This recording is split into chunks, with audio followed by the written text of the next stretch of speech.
景哥哥，你真的要娶宋晓吗？我心里中意的是你，我怎么可能娶宋晓那个没脑子又不懂情趣的？可是，好了，月儿若是信我，就随我一起离开，让所有人都知道我们在一起的决心。到时候，宋晓但凡要点脸，就该主动退亲。好，我跟景哥哥一起走。走。好了，你看那边。小姐，三公子跟表姑娘私奔了，怎么办啊？他若是变心，那我就改嫁喽。改嫁？你说，我若是嫁给穆修如何？穆修去世时膝下无子，穆景便过继他名下做了继子。我若是嫁给穆修成了寡妇，但不也成了穆景的娘？未婚夫出墙，我直接升辈分做他的娘，多好！走，去找太后赐婚去。太后懿旨：宋家长女宋晓重情重义，贤惠仁厚，特赐已故穆修为妻，择日完婚。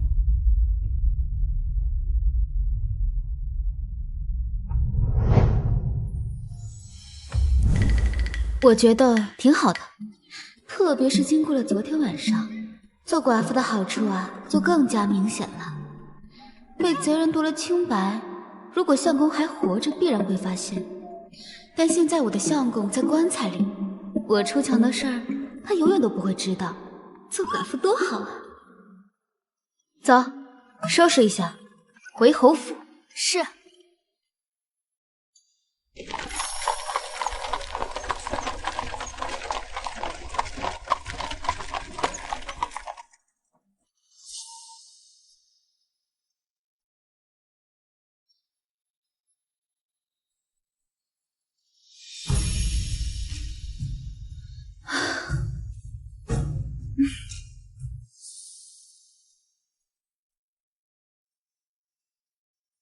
少夫人，您回来了。府里都还好吗？回夫人，三公子还有柳月儿可能要回来了。我的好大儿也回来了，正好我有事想找他。宋晓，你怎么在这儿？锦，锦什么锦？我的名字不是你该叫的。我不是早就告诉过你了吗？我是绝对不会娶你。你怎么这么厚颜无耻，没脸没皮？景哥哥，你不要这么说表姐嘛，她会伤心啊。他这么没脸没皮的人，哪里懂得伤心啊？宋晓，你就这么想家，这么想男人？你如果急，就去找别人。我是绝对不会娶你。表姐，你也别怪景哥哥说话难听。俗话说，强扭的瓜不甜。既然景哥哥对你无意，你也不要强求，免得遭人耻笑。我嫁人这件事情就不劳烦好大儿和表妹费心了。我已经嫁人了。嫁过了？嫁给谁了？也没有谁，就是你爹。你说什么？你嫁给谁爹了？表姐，这种没脸没皮的笑话可是不能乱说的，会遭人耻笑的。这种事情我怎么可能会拿来开玩笑呢？我就是嫁给穆侯爷了。景儿是穆侯爷的继子，那他是你爹，我就是你娘了。果儿这下有理了，以后见到我也得唤我一声娘亲。你放屁！谁要喊你娘啊？论辈分，所有人都会让你喊我一声娘亲，而且这可是太后赐的婚。景儿不想叫我娘，是不想承认太后的赐婚吗？拿太后压我，你少给我狐假虎威！我只是据实相告，何来狐假虎威一说？来日表妹嫁给景儿之后，那我们可就是婆媳了。咱们表姐妹变婆媳，真是好大的缘分呐！三公子，李姑娘，老夫人让你们赶紧过去一趟。我的好大儿，你和表妹啊，还是赶紧先去老夫人那儿吧。我给你爹上香也累了，我就先回去休息了。你确实挺累的，给死鬼相公戴绿帽，你真是个力气活呀。景哥哥，你听到了吗？刚才宋晓喊你儿子。什么儿子？你骂谁呢？景哥哥，我不是这个意思，我……都是宋晓的诡计罢了。景哥哥，你的意思是？他为了靠近我，还真是无所不用其极，连嫁给我小弟这种事都做出来，真是歹毒的很。可惜他的如意算盘打错了，我是绝对不会让他待在侯府碍我们眼的。走，我们先去找祖母。小姐，你早上都没吃饭，想必定然饿了吧？奴婢这就去厨房给你端饭过来，记得多拿一些过来。好，奴婢这就去。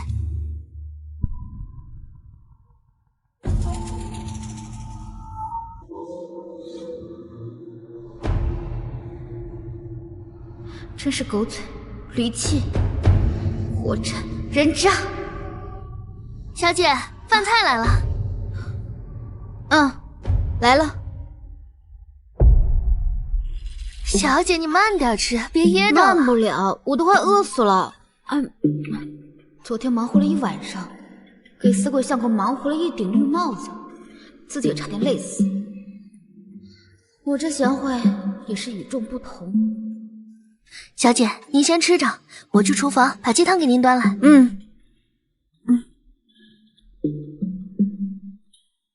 小姐，小姐，小姐，大事不好了！你急什么呀？后面有狗在追你啊！奴婢刚刚去炖鸡汤的时候，听到人说，我侯爷可能还活着。你说什么？木秋还活着？对，我侯爷可能还活着，而且有人还亲眼见到过他。我昨晚出墙，他今天死而复生，等于是他出坑，我要入坑。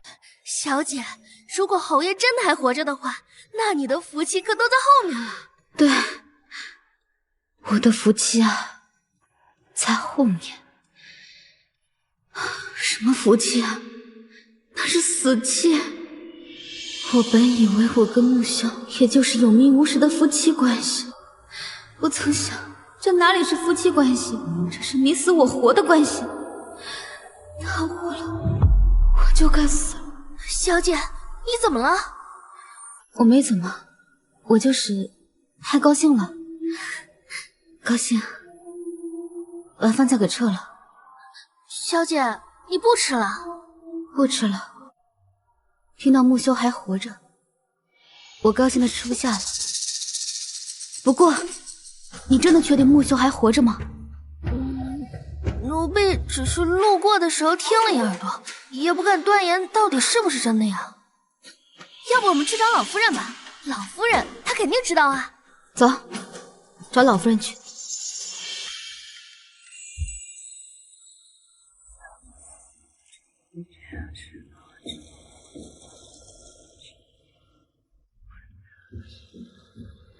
老夫人，少夫人来了。既然来了，就进来吧。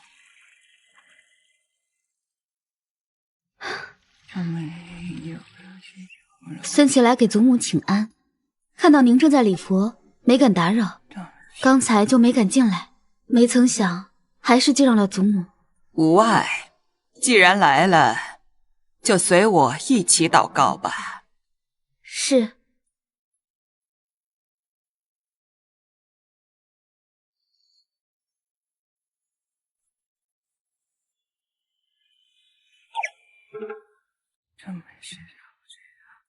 祖母，孙琦这次来是有话想与您说。何事啊？最近总是梦到侯爷，他似乎与我说了什么，孙媳都听得不太真切。孙媳觉得是不是侯爷在那边缺了什么东西，所以才会托梦给孙媳。要不我明天就准备点东西给他捎过去，您觉得如何？如果木修还活着，老夫人必然不愿意，毕竟烧纸给活人，等于是在诅咒他。修儿已经写信回来了，不日就将归家。只是这件事不好马上对宋晓说，免得惊着他。还是等修儿回来，给他一个惊喜吧。你若想烧，就去烧吧。不过，等几日再去，这几天冷。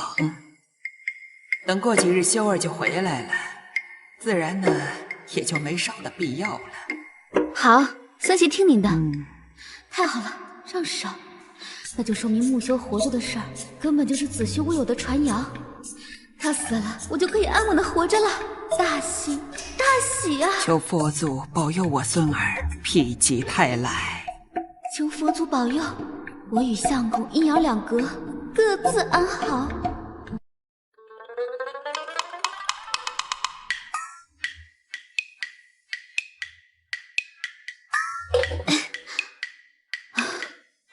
虽然老夫人说过几日再给你烧，但是我还是觉得先给你烧点，免得你在那边不踏实。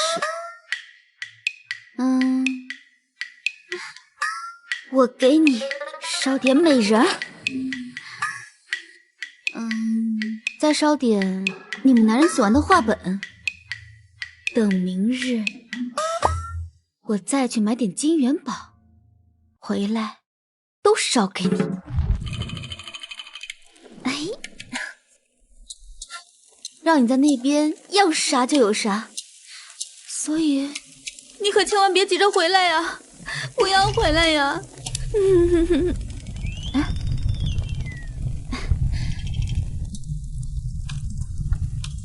你保我人间富贵，我保你阴间财色兼得，我们这样才是最好的夫妻情分。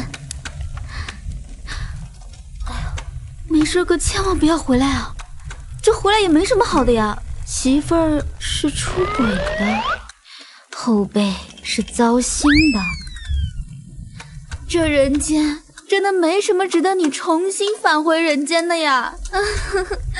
夫人这是做什么？侯爷，你是侯爷？侯爷啊！贵夫人，属下不是侯爷，而是府中侍卫。刚才经过夫人院子前面，看见里面有火光，属下担心会出事，就过来看看。原来是这样。是，属下就不打搅夫人歇息了，告退。白高兴一场，奴婢刚才看到那侍卫，还以为是侯爷回来呢。是啊，白高兴一场，虚惊一场，差点没把我吓死。哎呦，条姐还真是贤惠，这大晚上的还不忘给侯爷送美人。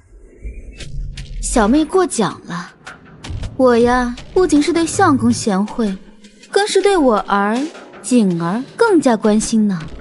哎呀，所以我打算等到景儿成亲之后，便为她多纳几房妾室，为她延续香火，更是为了帮穆家开枝散叶。素晓，你这是恐吓我？我可不是恐吓你，我是告诉你，我绝对会这么做。若是你今日与景儿成亲，那明日我便会为你找几个妹妹，同你一起伺候景儿，以彰显我一片慈母之心。你敢？表妹，你我有可能是婆媳关系，你这么跟我说话，可是大不敬哦。宋晓，你不要得意，日后咱们等着瞧。我确实在等着，等着你跪下喊我婆母。我知道，你是因为穆景抛弃你，要娶我，对我心存恨意，要报复。不过我不在乎，我与穆景郎情妾意，自然不会与你一个寡妇计较。你不计较就好，那我便等着你和景儿一起给我跪下磕头敬茶。小姐，她太过分了。无妨，等日后我成了她的婆母，好好调教调教她。赶紧把那火盆撤了吧。小姐，你烧这些做什么呀？侯爷托梦给我，说他想要这些，我就烧了。小姐真是贤惠，不过这烧的是不是有点太多了呀？这么多女人，侯爷在那边能吃得消吗？少废话，赶紧把火盆撤了，我也去休息了。少夫人，请您随老奴去个地方。去哪里啊？府门口，老夫人也在那里。好。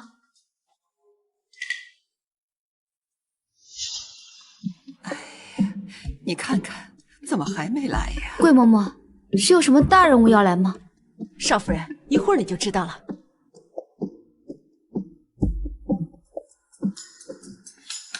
祖母。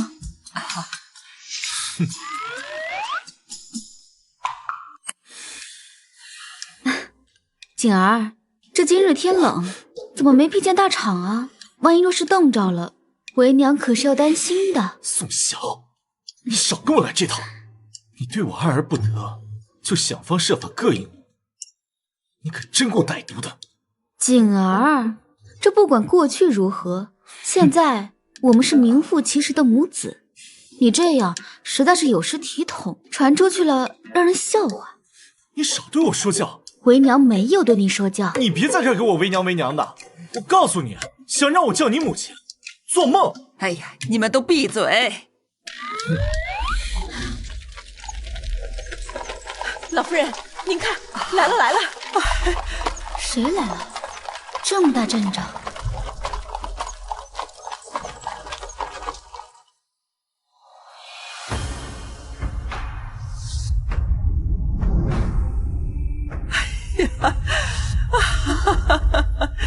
哎呀！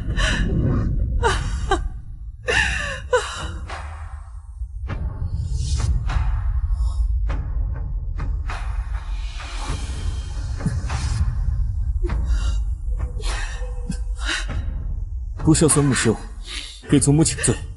起来，快起来，快起来！侯爷，这是夫人。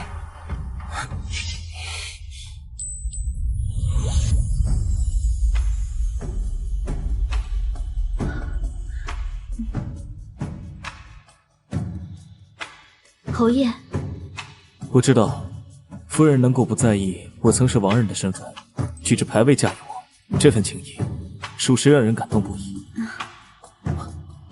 为夫这厢有礼了，还望夫人放心，日后为夫绝不负于你。侯爷言重了，不负我，可却会埋了我。夫人这是怎么了？我知道侯爷回来了，我太高兴了，太高兴了。有这样的贤妻，心里万分欢喜。等你知道头上有顶绿帽的时候，就不欢喜了。老夫人，侯爷一路舟车劳顿，定是累了，咱们还是回屋再叙吧。对对对，秀儿，回屋。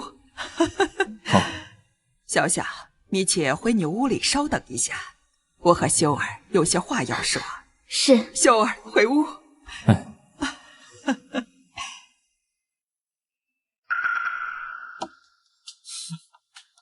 你不要以为父亲回来，你就有好日子过。我告诉你，父亲回来，只能说明你的好日子到头了。这次让他说对了，我的好日子真的要到头了。太好了，侯爷回来了。这回呀，我们让那些嘲讽小姐、讽刺小姐的人看看，我们小姐才不是什么寡妇命呢。不是寡妇命，但短命。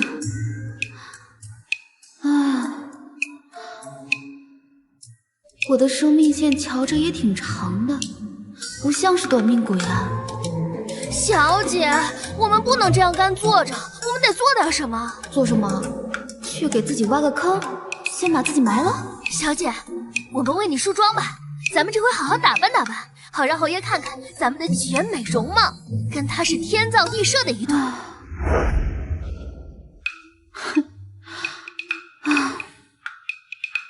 小姐，你看这两件，你喜欢哪一件？哪个都不想穿。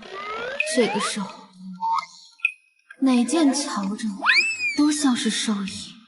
小的给侯爷请安。阎王来了。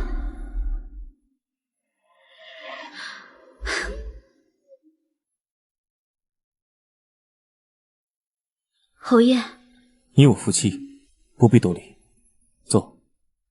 小姐，侯爷，你们先聊，我去厨房为你们盛饭菜。这个丫头倒是机灵。谢侯爷夸奖。侯爷这般看着我，我脸上可是有什么不对吗？祖母说，夫人是贤良淑德之人，但我却不敢苟同。什么意思啊？这么快就发现我是奸懒偿还、贪财又善于给他戴绿帽的人了？在我看来，夫人不仅贤良淑德，还才貌双全。侯爷，过奖了，妾身愧不敢当。刚才祖母跟我说，我既已回来，咱们夫妻又情投意合，她希望你今晚就能圆房，完成夫妻之间该有的礼数。要圆房？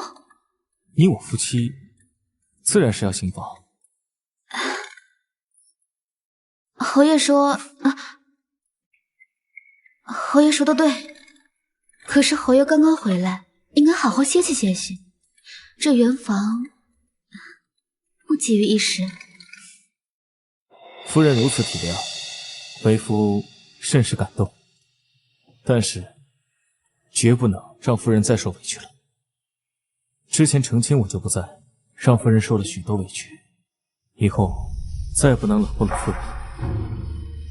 夫人放心，从今往后，为夫一定全力疼夫人。他还要全力？老天，这是要亡我呀！父亲，父亲，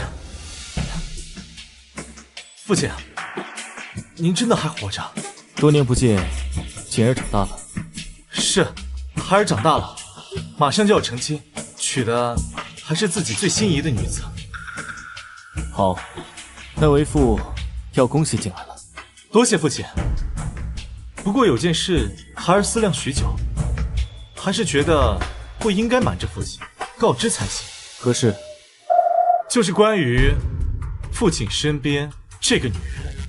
锦儿，不得无礼。这位是你母亲。什么母亲啊？父亲可不要被她给骗了。她之所以嫁给你，并非是心仪于你，而是别有居心，是出于报复。不可胡说！我没有胡说，我说的句句属实。更重要的是，宋晓她早就不是清白之身，根本配不上父亲。我已得了清白之身的事，难道木槿已经知道了？他是怎么知道的？现在该怎么办？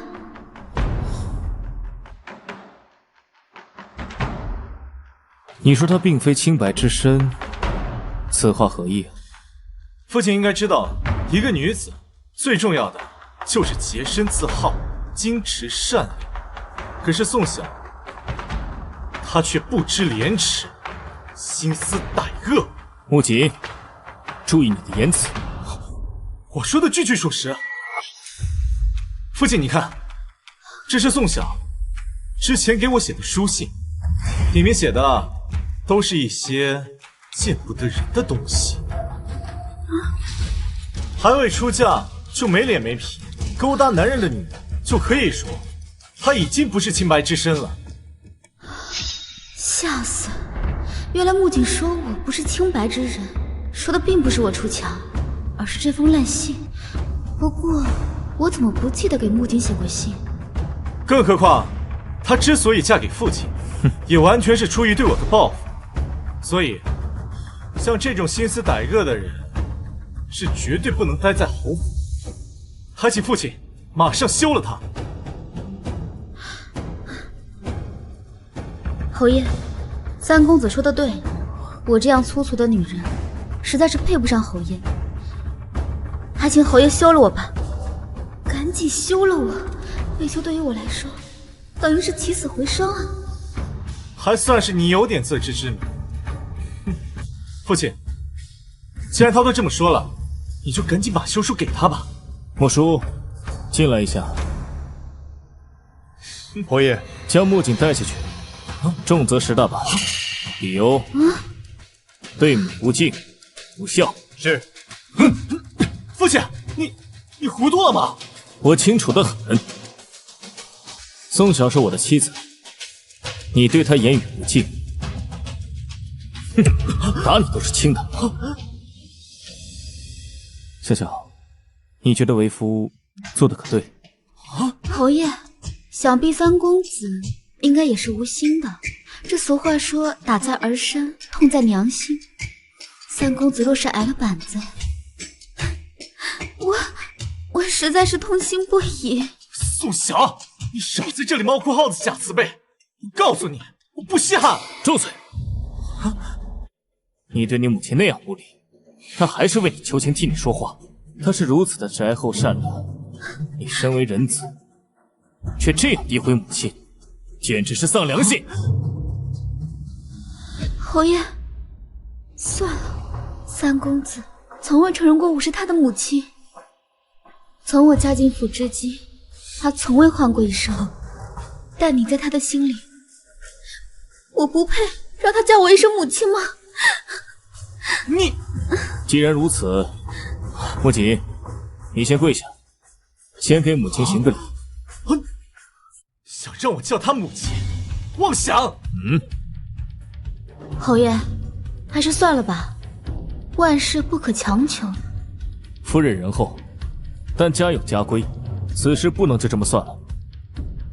木槿，目无尊长，不能不罚。拖下去，重则15大板。来人！放下来，宋晓！我告诉你，你不用加好戏，我用不着你的同情。总有一天，我一定会揭穿你的真面目。父亲，偏袒宋晓，责罚儿子，实在是昏庸，昏庸！拖下去！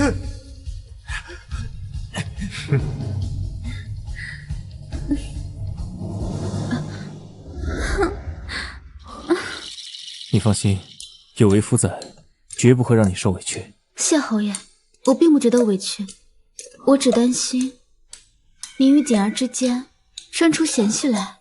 夫人如此贤德，是为夫莫大的福气啊。今晚与夫人行周公之礼一事，现在是满心欢喜，真心期待。不知夫人可与为夫一样？不一样，我可一点不期待也不盼望。夫人怎么了？可是哪里不舒服？没有，就是侯爷刚刚说圆房的事情，太害羞了，羞死人了。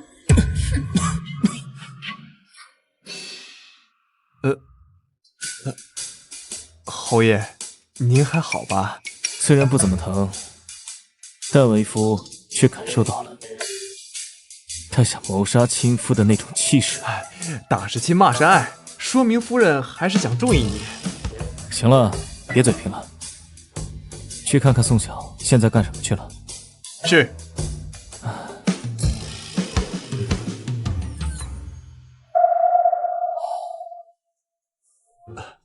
侯爷，夫人出去后被老夫人带走了，现在正派人和夫人讲闺中之事，怕她有什么不懂的，坏了侯爷您的兴致。如此，我对今晚的洞房花烛是愈发期待了。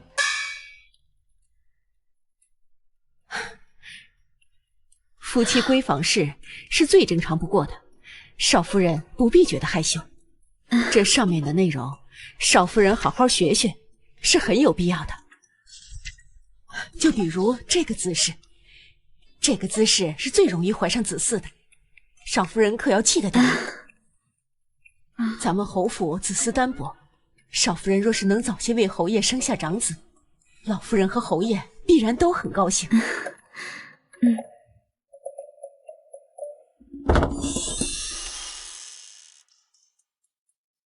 夫人，您回来了。回来了。学了一肚子火，满脑子的黄回来了。夫人，侯爷在里面等您呢，您赶紧进去吧。嗯。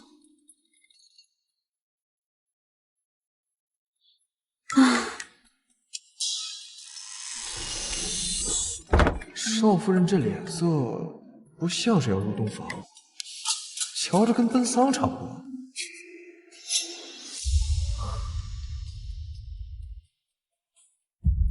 夫人，为夫已经准备好了，不知道夫人准备的如何？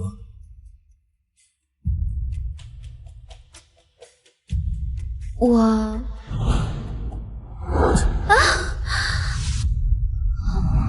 其实啊，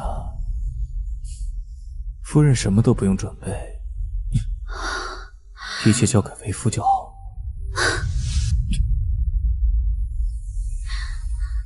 完了，我不是闻蜜之身的事要被发现了吗？该给少夫人说的都说了。老奴相信，凭着少夫人的聪明伶俐，她肯定懂得此事的重要性。是啊，早日生下儿子，对侯府对他都是好事。老夫人，老夫人，老夫人，宋家来人了，他们知道侯爷回来的特别高兴，迫不及待的想见侯爷，这会儿已经朝侯爷的院子去了。少夫人和侯爷的洞房花烛夜，他们这个时候去，可能有点添乱的。走，过去看看。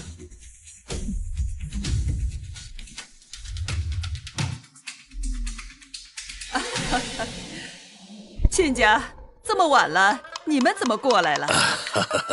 亲家祖母这么晚过来，实在是有些冒昧。只是听说侯爷回来了，我们实在是按耐不住心中的欢喜，只想着快点过来看看，所以就顾不得礼数了。失礼之处，还望老夫人莫怪罪才是。亲家，你言重了。你们能过来，我这心里挺高兴的了。只是今晚上是修儿和小小的新婚夜，所以实在是不便出来跟你们见礼。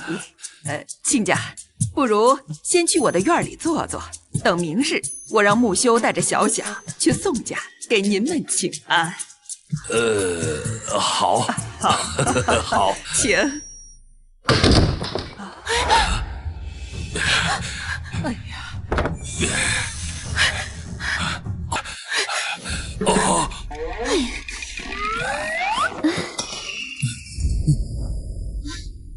岳父岳母，初次见面，小婿失礼了。亲家，二姑娘，下人已经准备好了茶点，咱们先去我院里稍坐一下，可好？好，请。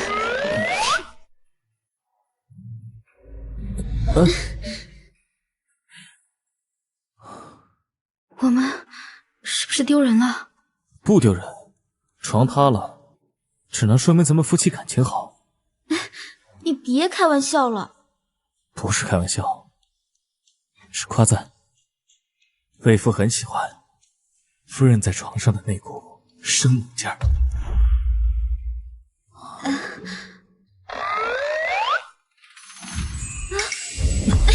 猛虎出闸！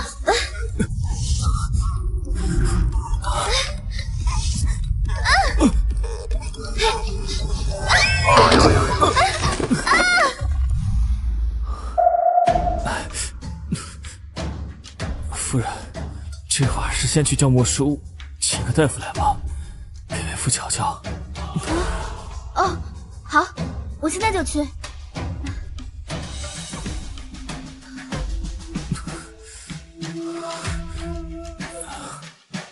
请少夫人先照顾侯爷，属下这就去请大夫。小姐，你跟侯爷没事吧？还好啊。洞房失败，木修受伤了，我不是清白之身的秘密暂时保住了，就是这床未免太不结实，竟然经不起我蹦跶。少夫人，桂嬷嬷，刚才是怎么回事？我就是想按照嬷嬷教我的方法，在新婚之夜多努力一把。没成想不小心努力过头了。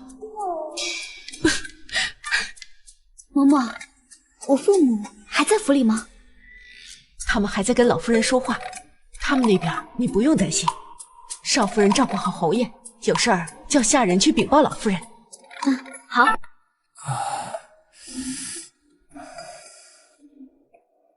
侯爷，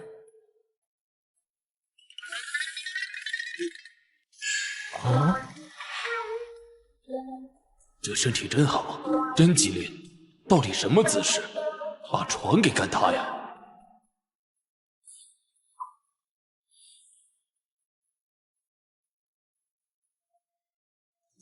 侯爷，您得先解开腰带才行。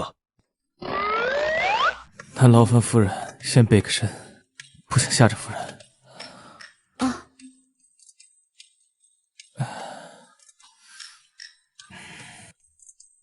哎呀，侯爷，您这伤的可是不轻啊！你的意思是残了，废了？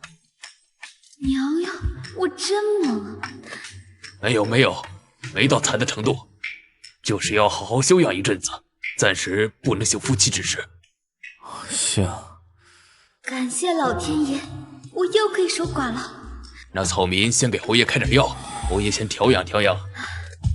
侯爷，那您先好好休息，我去送张大夫。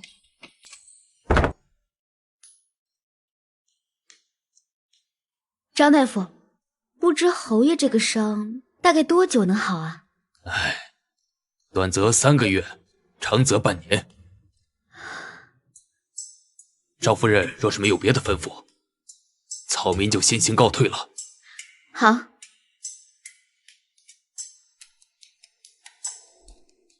姐姐，妹妹还没走啊？父亲母亲已经走了，我心里挂牵姐姐，所以可以留下来陪姐姐几天。哦，那妹妹还真是有心啊。外人也许不知道，但是我可是相当清楚，宋家的心上人正是木修，留下陪我是假，别有居心才是真的。姐姐，你这刚嫁过来就害得侯爷受了伤，是不是你与侯爷八字相克呀？我与侯爷的八字，那可是太后专门找人看过的，是天作之合。可是妹妹却说我与侯爷八字相克，难道是对太后相看的结果有所质疑啊？这贱人竟然敢拿太后压我！我只是怕姐姐遭遇非议，姐姐怎么能这样歪曲我的心思啊？少夫人，侯爷说想您了，请您先回屋吧。好。才半日功夫，我侯爷就被宋萧这个贱人迷得五迷三道的，屁大点功夫就想他，宋萧根本不配得到这份宠爱，给我等着！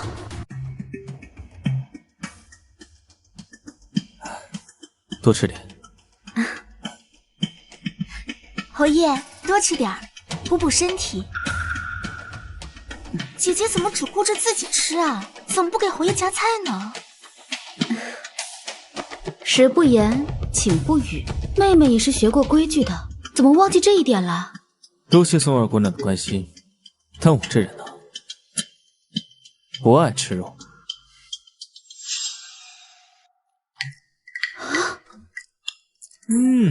我虽不喜欢吃肉，但是夫人家的肉特别的好吃。表妹，你不是说带了东西给少夫人吗？姐姐若是不提醒我的话，我都要忘记了。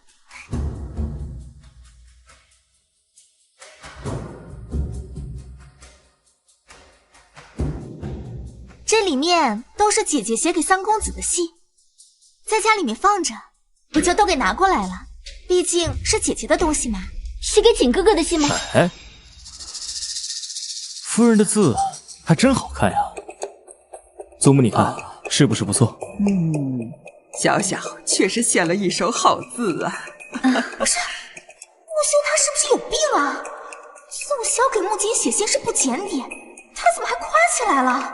这是死而复生留下的后遗症吗？能娶到夫人这样才貌双全的女子，我真是好福气啊！表妹写给景哥哥的信，我可以看看吗？当然可以，事无不可对人言，表妹想看自然是可以的。只不过我倒是不记得什么时候给三公子写过信。姐姐说这话是什么意思啊？这信都在这儿，我还能冤枉你不成？妹妹多虑了，我只是疑惑而已。你还是先看信吧。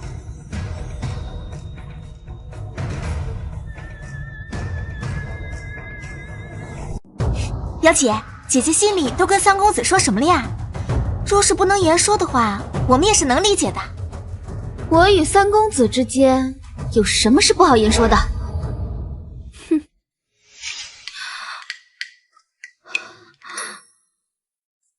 怎么了？呀，夫人这是写给为夫的信啊。木修。只因感君一回顾，使我思君朝与暮。这怎么回事？我明明让子娟把信都换成白纸，怎么现在反而变成了写给木修的情信呢？侯爷，属下已让人查了宋家的包袱，包袱里是写给三公子的书信，信里的内容都是些猛言浪语，并且署名还是少夫人。手下猜宋娇是想用这些书信挑拨侯爷与少夫人的关系，是吗？是。不过夫人已经派紫娟把这些书信换成了一些白纸。她倒很机灵。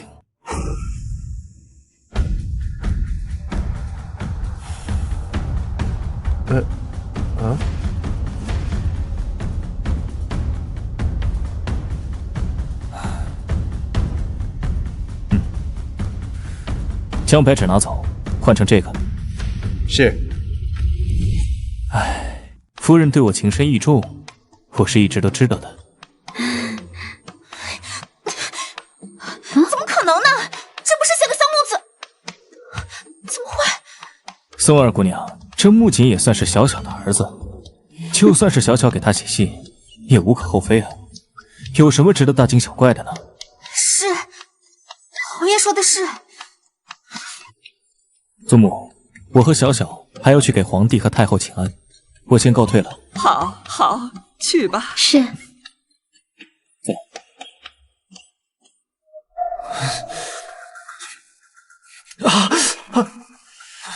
宋娇这个蠢货，真是成事不足败事有余，让他勾引宋晓和穆修，结果他拿了一封宋晓写给穆侯的信，最后挑拨不成，还让穆侯对宋晓愈发满意。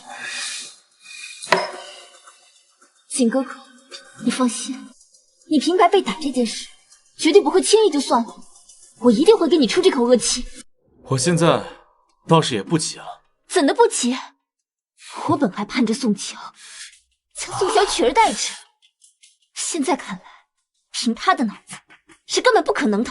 就算是没有宋娇，宋晓这侯夫人的位置，怕是也难坐稳。景哥哥这话是什么意思？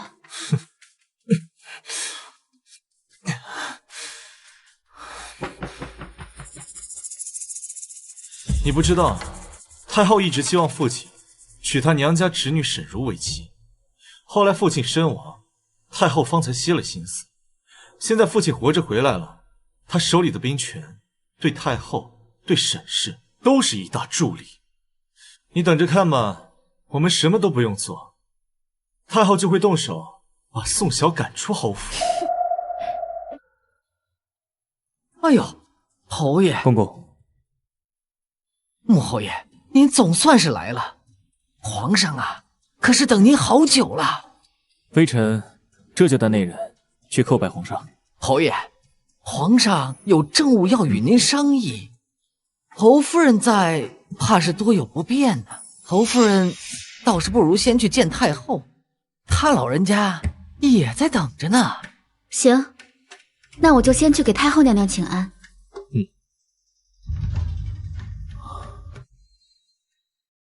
臣妇给太后娘娘请安，太后万福。起来吧。谢太后娘娘。穆侯平安归来，你心里一定十分欢喜吧？臣妇确实心存感激。其实现在想想，当初给你和穆修赐婚，终究是有些草率。本来穆侯与沈家大小姐沈如是情投意合的一对璧人，只可惜造化弄人呐。当时知道穆修阵亡的消息后，沈如是伤心欲绝，连终生不嫁这样的话都说出来了。而她也真是十分的执拗与痴情，以至于现在都17了，还未曾婚配。太后这是什么意思？是在示意我主动让位吗？小女当时知侯爷已不在，便并未想太多。这如今侯爷也已经回来了，与沈姑娘又是情投意合，这小女卡在中间实在是不妥，所以恳请太后准许小女与穆侯爷和离。你确定？是，我确定。这穆侯爷与沈姑娘都是重情重义之人，论情分，他俩才应该是天造地合的一对。既然你确定，那么哀家就同。皇上驾到！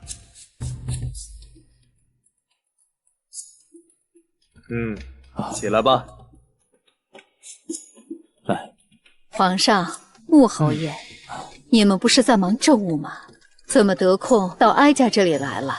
确实是在忙政，只是穆侯爷心里惦记着媳妇，坐立难安，朕便陪他一同来了。哎呦，真没想到穆侯爷居然是这么紧张媳妇儿的人呢。微臣示意，让太后和皇上见笑了。若是方才小小有什么失礼的地方，微臣在这儿赔罪了。穆侯言重了，小小很好，只是他方才恳请哀家准许他与你和离。和离？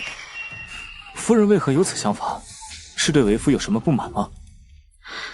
他哪里是对你有什么不满呀？只是他知道你曾与沈如两情相悦，想成全你而已。那些都是京中传言罢了。沈姑娘文采双绝，我对她只有钦佩，从未有过其他想法。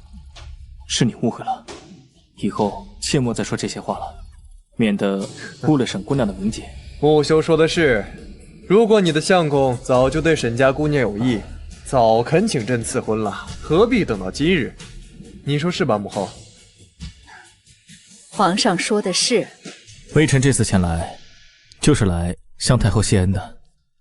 多谢太后赐给微臣这么好的一桩亲事。小小她乖巧、懂事、体贴，微臣很中意。你中意，那自然是再好不过了。是。小小她秀外慧中，重情重义，知书达理，冰清玉洁。要命，汗都给夸出来了，还冰清玉洁？冰清玉洁个屁！没想到夫人还有成人之美的想法。侯爷恕罪，当时是我一时糊涂了，想着侯爷若是和沈姑娘真心相爱的话，那自然是要成全的，可不能委屈了侯爷。唉，夫人为了不让我受委屈，竟然什么都愿意做。夫人如此情深意重，我心里甚是感动。你放心，这辈子我身边除了你，不会再有其他人。侯爷，不过往后这和离的话，可是不能再说了。好，你发誓？发誓。我宋晓，往后要再说和离的话，就让我一辈子都发不了财。一辈子发不了财，好歹毒一个男的，那我也就祝他一辈子不能人道。你3朝回门都没能回去，不如今日我陪你回趟岳丈家。来，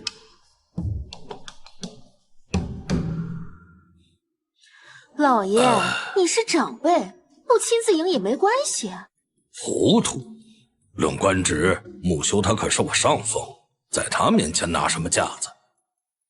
哪里是迎接女婿，分明是迎接主子。哼！大爷大夫人，姑爷到了。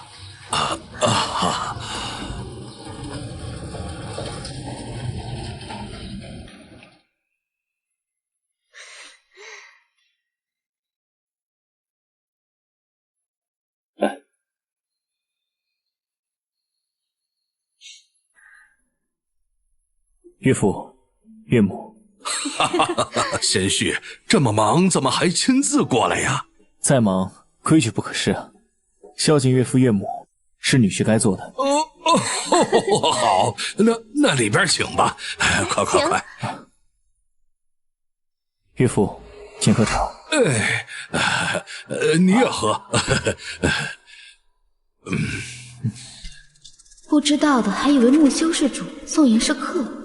我之前要嫁木修的时候，他不还是气势汹汹，一口一个死鬼女婿吗？现在那股气势去哪儿了？难道活着的木修比鬼还可怕？岳父在任上一切很顺利。这我要是说不顺利，木修是不是要出手提拔我一把，帮我把官位往上走走？嗨，确实是有许多不如意之事，有心想多做点事儿吧，可是官职不够，他够不上啊。果然，官场上的人没有脸皮薄的，开口就是想升官。岳父有此心，是朝廷之福只是做太多事，小小定会心疼的。身为女婿，也不愿见岳父太过劳累了。所以岳父尽力就好，不要太过费心，身体为重。好。老爷还以为木修是想提拔他，结果木修却是告诉他别妄想了，真是献丑。我听下人说，小的时候，遇事想找父亲，总是找不到，听着很是心疼，所以还是希望岳父清醒一些，这样小想见您的时候，随时都能见到。以后想父亲了，回来就能见到，高兴吗？高兴。父亲呢？高兴吗？高兴，自然是高兴。老爷、侯爷，我好久没有见小小了，想跟小小说一些贴己的话，你们看可以吗？侯爷您看，夫人做主，听夫人的。木修这嘴脸是惧内。那侯爷与父亲先说着话，我随母亲去给你们准备中饭。好。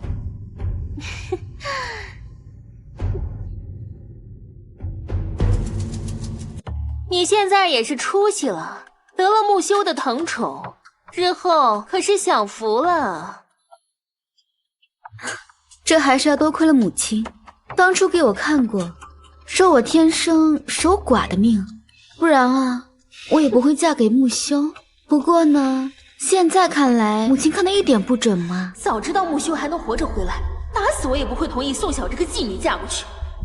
我很庆幸我看的不准，所以看你现在富贵无忧，我心里也是由衷的替你高兴。是吗？当然，我们可是一家人，我自然心里盼着你处处都好。你日后呢，要多帮衬帮衬你妹妹。娇儿现在在侯府住着，你作为姐姐，也带她到处走动走动。不知道母亲想让我带妹妹去哪里走动？王爷、皇子、世子，不是跟侯府常有往来吗？你就带着娇儿去他们府邸多走走啊。小小，这一笔写不出2个宋字，你们姐妹就该相互帮衬着。娇儿若是嫁好了，对你也是好事啊。母亲说的是，你放心吧，我一定多多帮妹妹。你先忙，我去我房间看看。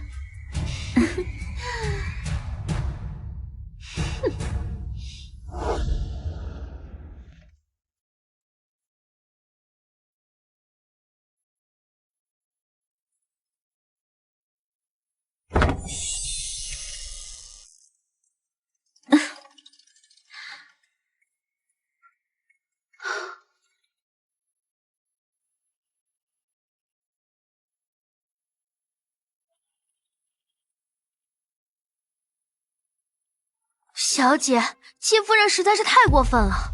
从前面可歹欺负小姐，现在小姐刚好了一点，便想借着小姐给二小姐寻一门高门亲事。她实在是想得美。她自然是希望宋娇嫁得好，只是可惜宋娇想嫁的却不是王爷世子，而是她现在的姐夫穆修。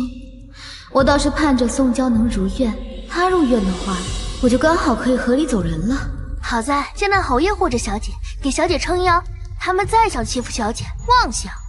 只怕到时候穆修比柳氏更恼恨我。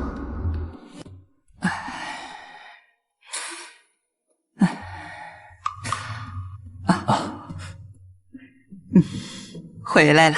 今天一切还顺利吗？顺利，只是我让小小先去歇息了，没来请安，请祖母见谅。不碍不碍，你懂得疼媳妇儿，祖母心里挺高兴的。来，快坐。您慢点。太后她今天没说什么吧？太后私有意让我休了宋晓，娶沈如与沈家联姻。沈家是她的娘家，又是二皇子的岳家。你若是与沈如成了亲，成了二皇子的连襟，在皇上眼里，你就等于和二皇子站在一队，这可不是好事。您说的是，皇上现在对到处拉拢群臣、野心勃勃的二皇子很是忌惮，其中利弊，你比我更加清楚。就算是不跟沈家联姻，你也要对宋晓好一些。只要夫妻和睦，太后她就没有理由让你和离。祖母放心，就算没有这些，我也不会同宋晓和离。真的中意他？对，毕竟在这满京城里，在洞房花烛夜能把床榻压塌的，他可是独一个呀。虽然很珍惜，你喜欢就好。时辰不早了，那我先回去歇歇了。好，您早些歇息。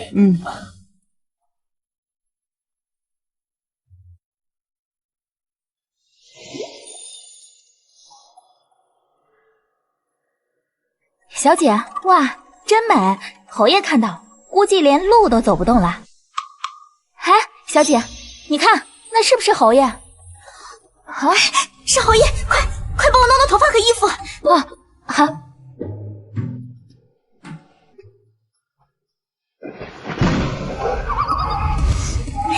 侯爷，侯爷有鬼！侯爷，你先走，属下听候。侯爷，女鬼哪里去？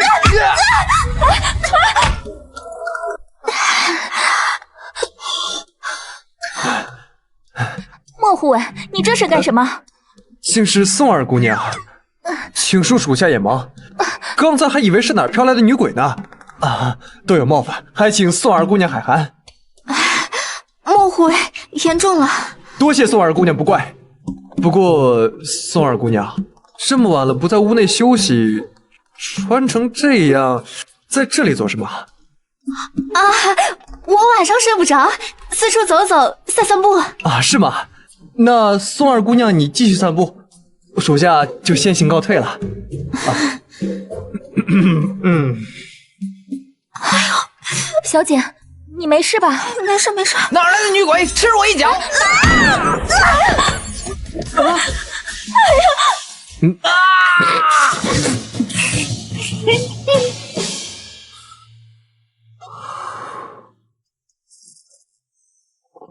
宋娇现在什么情况？属下回来的时候，她又挨了一脚，想来以后都不敢大晚上在外面飘了。侯爷，您沐浴吧，属下给您备水。好。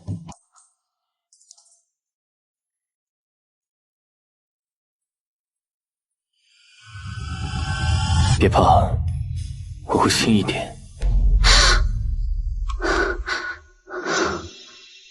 又梦到了那个夺我清白的男人了，可惜当时没看到脸，只凭着腰上的一道疤，这可怎么找？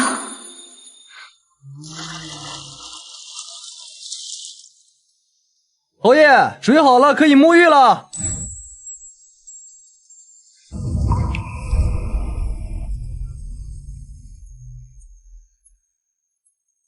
木叔，你说如果宋晓知道我就是夺他清白的那个人，他会如何？谁能想到当初侯爷碰到那个人，竟然这么巧就是夫人。不过夫人理当庆祝又高兴，不然换做另外一个男人，莫说侯夫人的位置，就连性命能不能保住都是两说。其实我也是这么想，但是经过这阵子的接触，我可以确定，他的反应绝对不是庆幸和高兴。侯爷为何这么说？这阵子我发现他总在看关于律法的一些书，比如把人皮剥了做成人质会不会判刑，以及做这些极刑时需要准备的东西。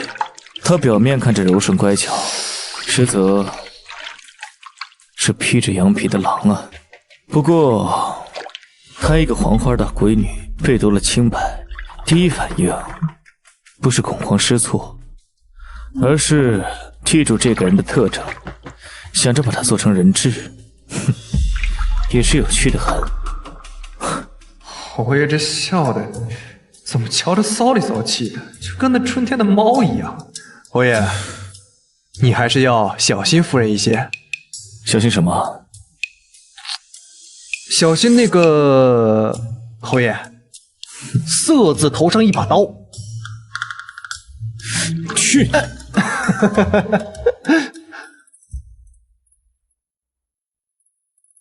小姐，奴婢刚刚去打水的时候，听到有人说二小姐身体不舒服，病了？不清楚。谁病了？侯爷，侯爷，好像是宋娇，听说她身体不适，应该是病了。既如此，赶紧把宋二姑娘送回宋家吧。送回去？这宋二姑娘来侯府才没2天就病了，由此可见，她跟咱们侯府八字不太合。为避免咱家的气运冲撞了她，惹得她病情加重，还是赶紧把她送回去的好。夫人意下如何？我以为侯爷说得好，侯爷说得对，侯爷说得真棒。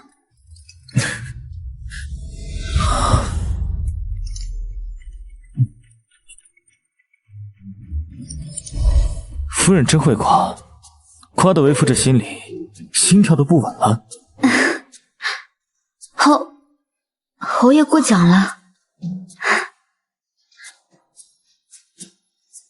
小姐，一定是宋晓对侯爷吹了耳边风，才让侯爷这么迫不及待的让你走。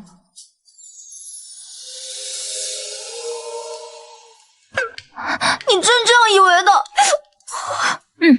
奴婢还可以肯定，宋晓他这么做就是怕你抢了他侯夫人的位置，所以才处心积虑的让你走。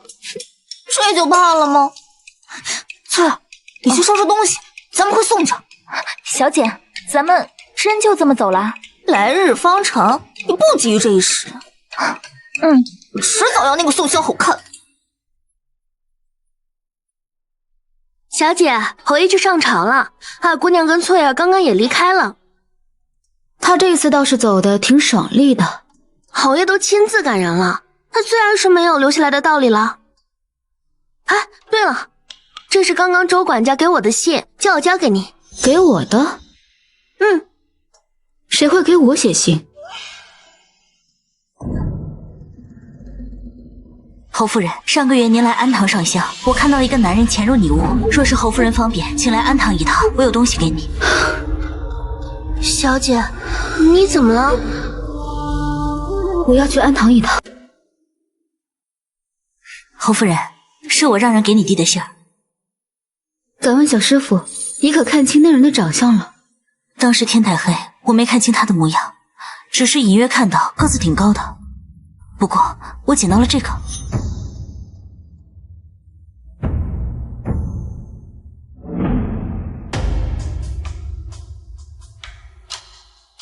多谢小师傅。阿弥陀佛，也请侯夫人放心，这事儿我会守口如瓶，不会乱说的。多谢小师傅。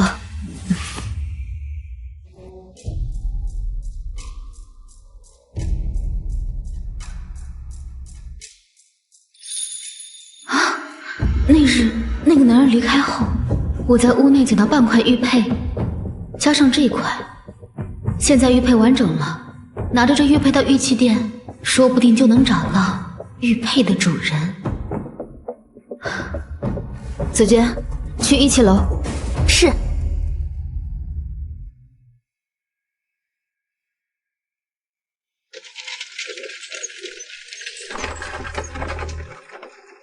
掌柜的，您见多识广，还请您看看这玉佩，你可曾见过？哎，知道，这块玉佩的图案是我雕的，当初足足雕了1个多月，还是我雕的最久的一块。纵然已经过去好几年了，我还是记忆深刻呀。太可惜了，这么贵重又精致的东西，怎么就摔碎了呢？那你还记得是谁把它买走了吗？自然记得。谁啊？这块玉佩的主人不是别人，正是宋家公子宋义的，也就是夫人你的同胞大哥。这怎么可能？这样的玉佩掌柜的确实只雕过一个，不过我好像见别家玉器店也做过一样的。侯爷，少夫人刚派人过来传信儿，说宋二姑娘身体不适，她心里挂牵。从安堂回来后，她先回宋家一趟，然后再回来。知道了。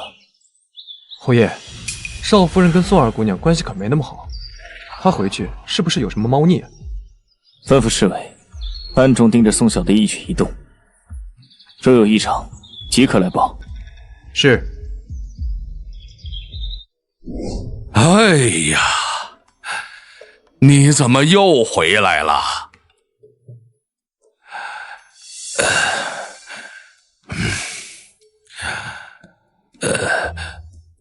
木修呢？他回来了吗？他没来，就我回来了。哎，有个位高权重又看我不顺眼的女婿，没沾光就生气。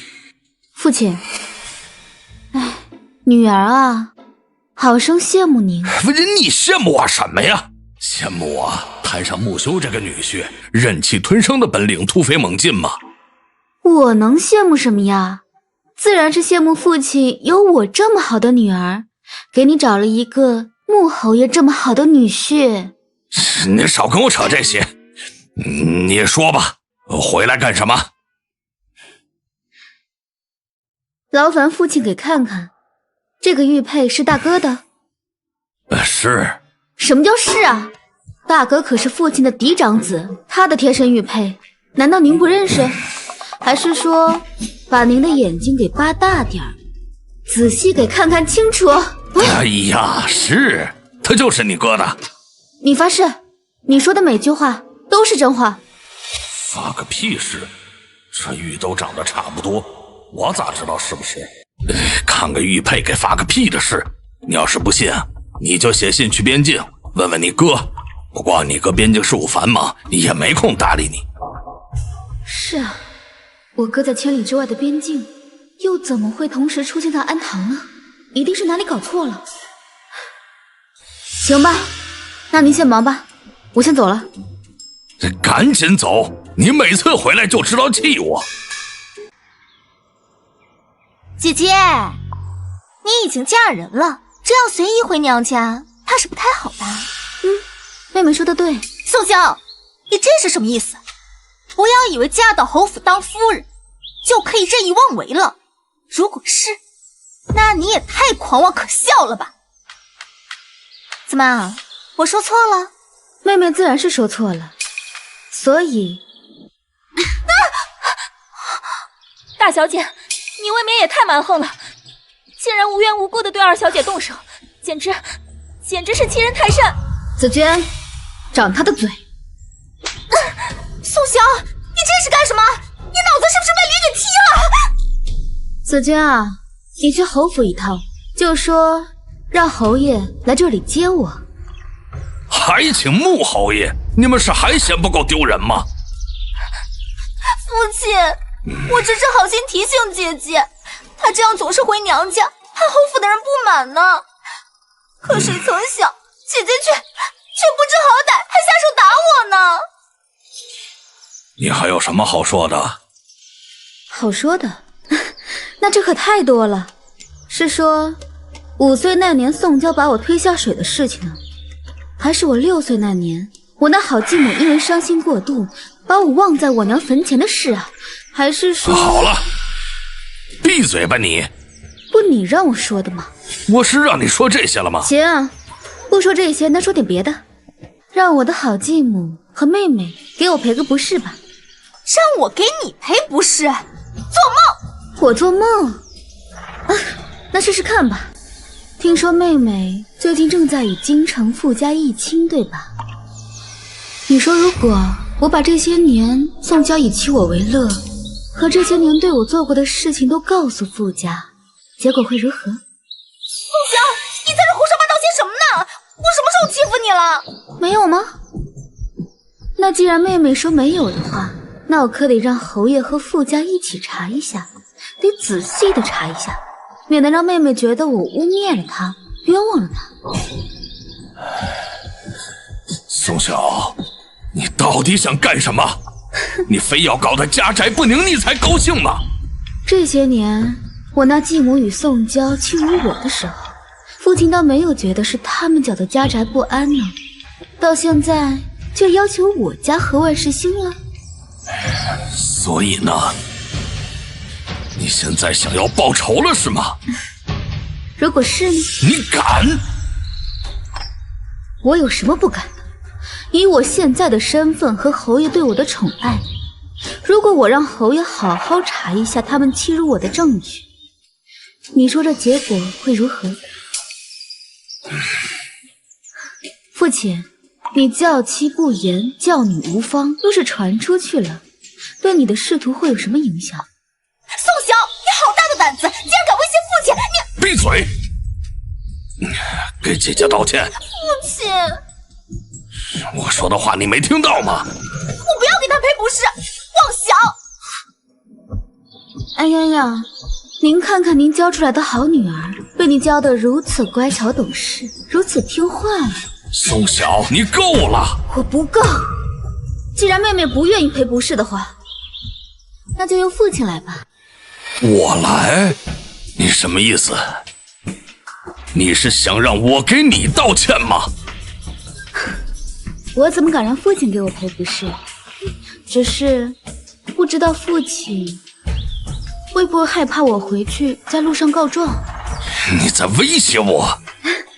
女儿自然是不敢威胁父亲的，不过为了父亲的仕途顺利，为了我的心情畅快，俗话说嘛，破财消灾，父亲应该是听过的吧。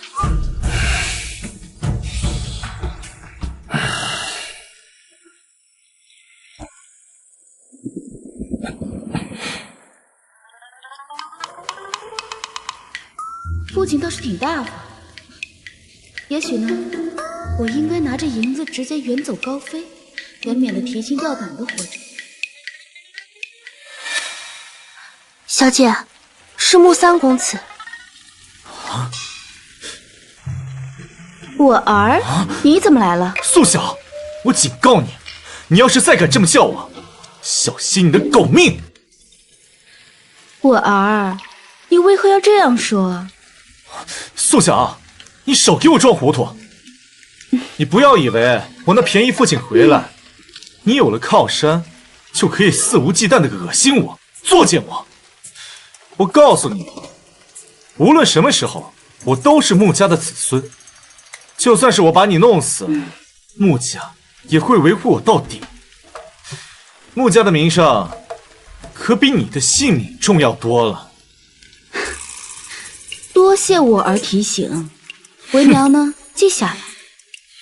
也许我可以借着穆景与穆修和离。母亲让我接你回侯府，快走！哼，让我来接宋晓，对外彰显母慈子孝，真是多余。哼，我跟宋晓这辈子也不可能母慈子孝。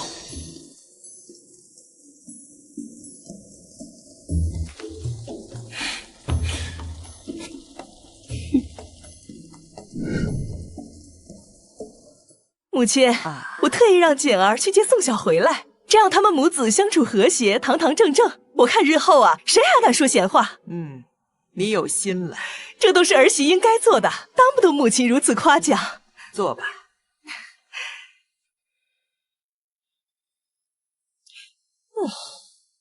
老夫人，老夫人，老夫人，什么事儿啊？急乱慌张的。三公子他，三公子穆锦怎么了？三公子他当街把宋晓给非礼了。啊？你说什么？啊！穆锦把宋晓当街非礼了？哎呀，你在说什么混账话？你是不是疯了？这种要命的话，我哪敢胡乱说？难道这是真的？哎呀，这怎么可能？老爷，不瞒您说，我听到下人禀报的时候，也以为自己耳朵出毛病了，可惜不是。出去给您采买笔墨的旺财亲眼看到的，说穆锦在马车内强势去解宋晓的衣服，当时街头很多人都看到了。老爷，你别激动，别激动啊！我能不激动吗？她先开始要嫁给那个死人，现在又跟他的继子，哎呀，我真是教女有方，教女有方啊！这个宋晓，他得让我名留青史了。他人在哪儿呢？他人现在在哪儿呢？听说他受了惊吓，这会儿人在医馆呢。他受惊吓？他再受惊吓，有我惊得厉害吗？去，马上把他找来，赶紧的！是，我这就去啊！哎呀，我的命怎么这么苦啊？怎么摊上这么好的一个女儿呀？你说的是真的？千真万确。奴婢去找夫人的时候，在书房外亲耳听到的。穆锦非礼了宋晓，小姐，这下我们可有好戏看了。这可太有意思了，太有意思了！小姐说的对，这事儿就算是穆锦先破了规矩，碰了宋晓，可那又如何呢？当街与自己的继子产生了些肢体接触，小姐，这传出去可是一件天大的丑事。没错，说的没错。经此一事，宋萧这侯府夫人的位置是绝对保不住了。今天可真是天大的好日子啊！哎，对了，派人去府门口盯着，宋萧一旦回府，立马禀报。小姐放心，奴婢已经安排丫头过去了。做得好。姐姐发生了这么大的事情，我一定要好好安慰安慰她才好。二姑娘，大姑娘回府了，还有侯府的人也来了。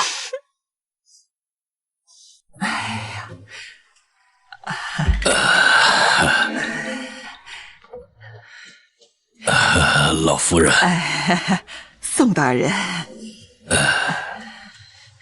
这气氛真是相当的盛喜。要记得，侯爷还是牌位时与宋大小姐定亲的日子，气氛也是如此，不像是定亲，像是奔丧。小小现在怎么样？还好吗？我能去看看小小吗？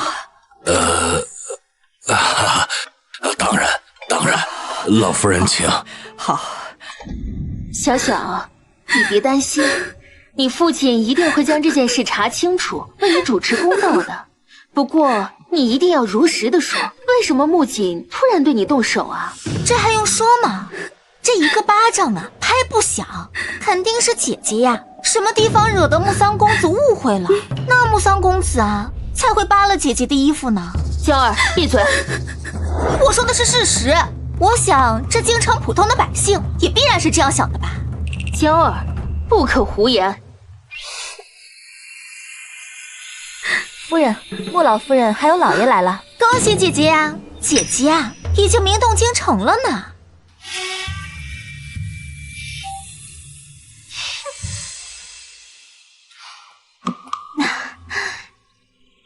侯老夫人，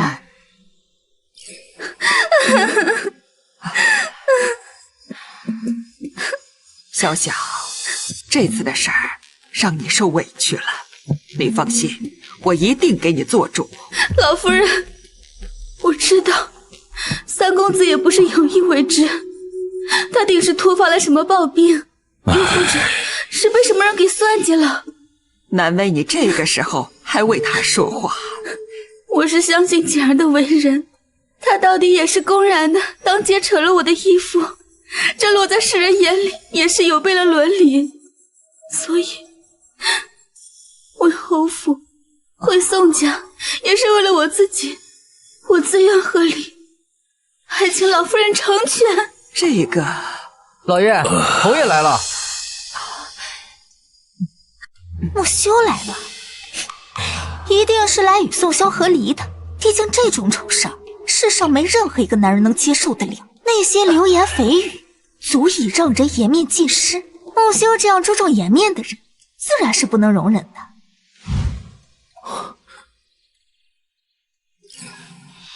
侯爷，侯爷，我给你抹黑了，是我对不住你，请侯爷能与我和离，这样对咱俩都好。怎么是你对不住为夫呢？明明是为夫对不住你。你为何这样说呢？没能保护好自己的夫人，是为夫无能。要赔礼，也应该是我向你赔礼道歉。夫人放心，我与侯府绝对不会让你担下所有，我会处理好所有的事情，绝不会让你受一点委屈。侯爷，你安心养病，今日我去处理好所有的事情，明日来接你回府。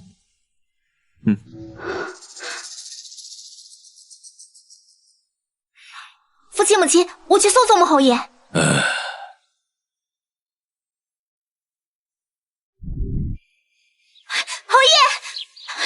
侯爷，请等一下。侯爷，有句话不知道讲不当讲。既然觉得不能讲，那就不要讲。话是这么说，可是为了姐姐，我还是要说一句。侯爷，刚刚姐姐说和离，不是随口说说，是真的想和离。哦，是吗？是真的。侯爷，你或许不知道，姐姐在侯府，每日面对你和木三公子，心里本就十分别扭，再加上闲言碎语不断，她心里十分痛苦，每天过得都很不开心。侯爷若是真的疼姐姐的话，那就答应她的请求，与她和离吧。宋二姑娘这番话，真的是出于关心小小吗？那是自然。可在我看来，你这分明是在幸灾乐祸，盼着她和离，盼着她孤苦无依。侯爷，你怎么能这么说呢？本侯为何这样说？你心里没点数吗？这些年你是怎么对待小小这个姐姐的？需要我一一查探出来，公诸于世吗？哼，莫叔，将宋二姑娘这番话如实的禀报给宋大人。子不教，父之过。宋二姑娘心思如此歹毒，她作为父亲难辞其咎。另外告诉她，如果连妻女都教不好，本侯对她的为官能力颇为担忧。是。父兄他是不是有病啊？小姐快别生气，在奴婢看来，莫侯爷他大抵是喜好异常，他就喜欢不正经的女人。老夫人，这事绝对有猫腻。木三公子他就算再混，也绝对做不出这种事儿来。是啊，木姐是没脑子，但还不至于蠢到这种地步。不过，不管真相到底是什么，这次我们也只能保宋晓。老夫人，您的意思是？宋晓在木修还是牌位的时候嫁给他，重情重义。我们如果在宋晓和木姐惹出非议的时候不保他，那就显得我们侯府过于薄情寡义了。老夫人说的是，侯爷一定也是这个态度，所以在宋家才会果断拒绝少夫人合理的提议呀。唉，就是不知道木秀打算怎么处置木姐。侯爷，奴把三公子给您带来了。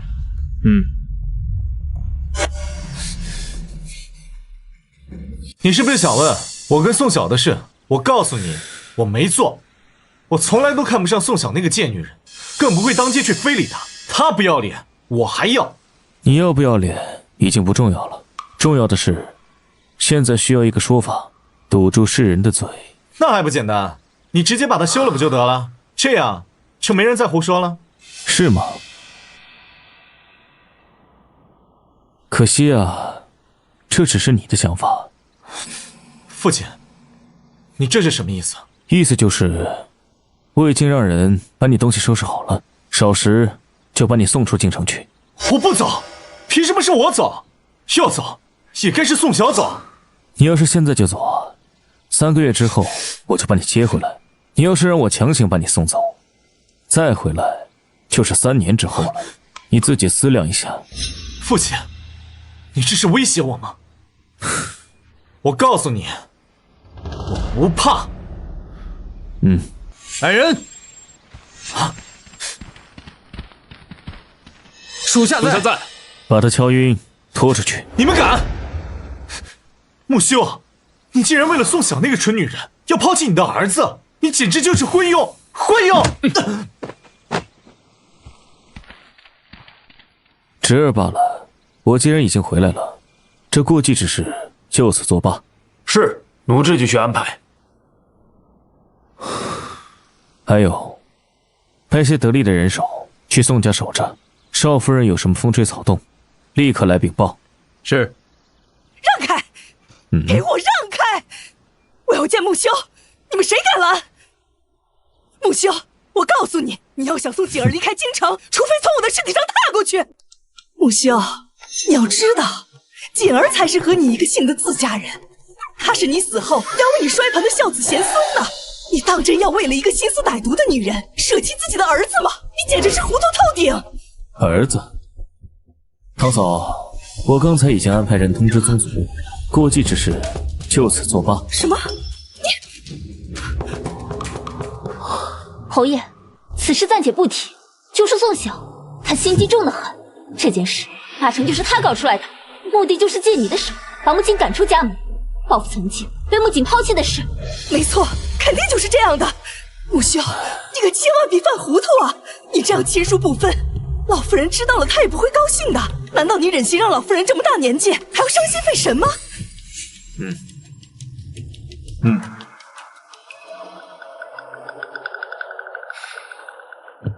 堂嫂，还是先看看这个吧。这是什么？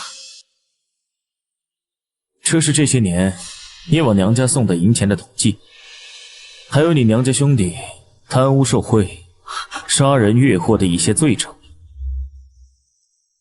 你说，我要是把这些都呈上去，这全家是该被罢官呢，还是该被发配呢？木修，你威胁我！堂嫂做个选择吧，是保全木槿，还是全家？侯爷，你真的要为了宋晓一个女人为难自家人吗？柳姑娘也想让本侯把你和你柳家那些见不得人的事都查一遍吗？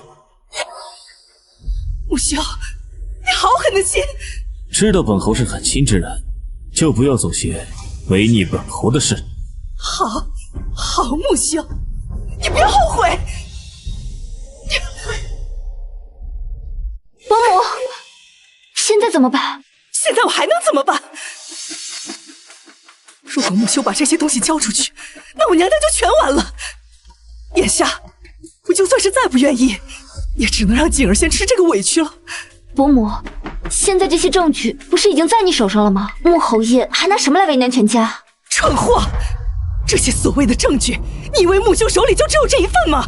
他已经掌握了事实，这些文字性的证据，还不是他想搞多少就有多少。之前我以为宋晓不聪明，现在看来你比他还蠢。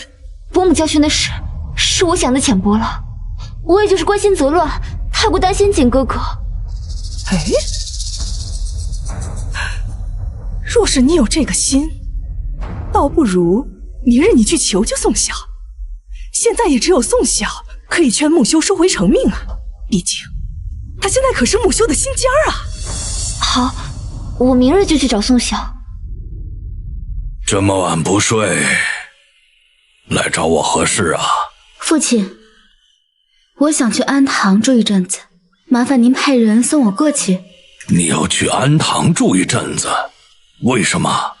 这一次的事情，不管事实是什么，我都给宋家、给父亲丢脸了。这去安堂，除了自身反省之外，也是希望给父亲挽回些颜面。他今日怎么了？竟如此孝顺。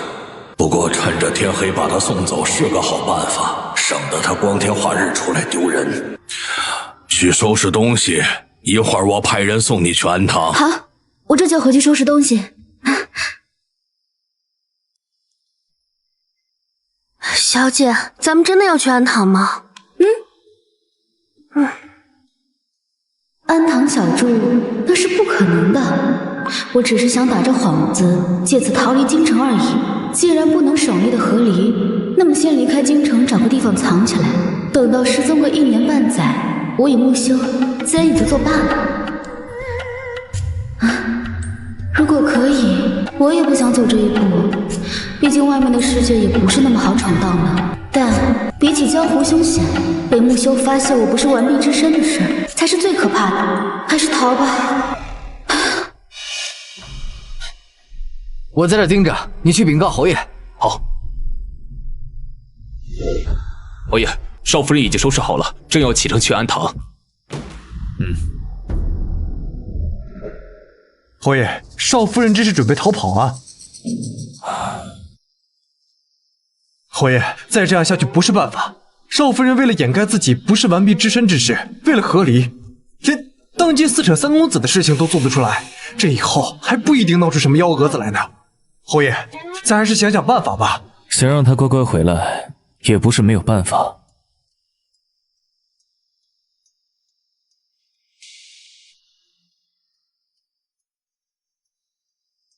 把这个给周全，让他带给夫人。是。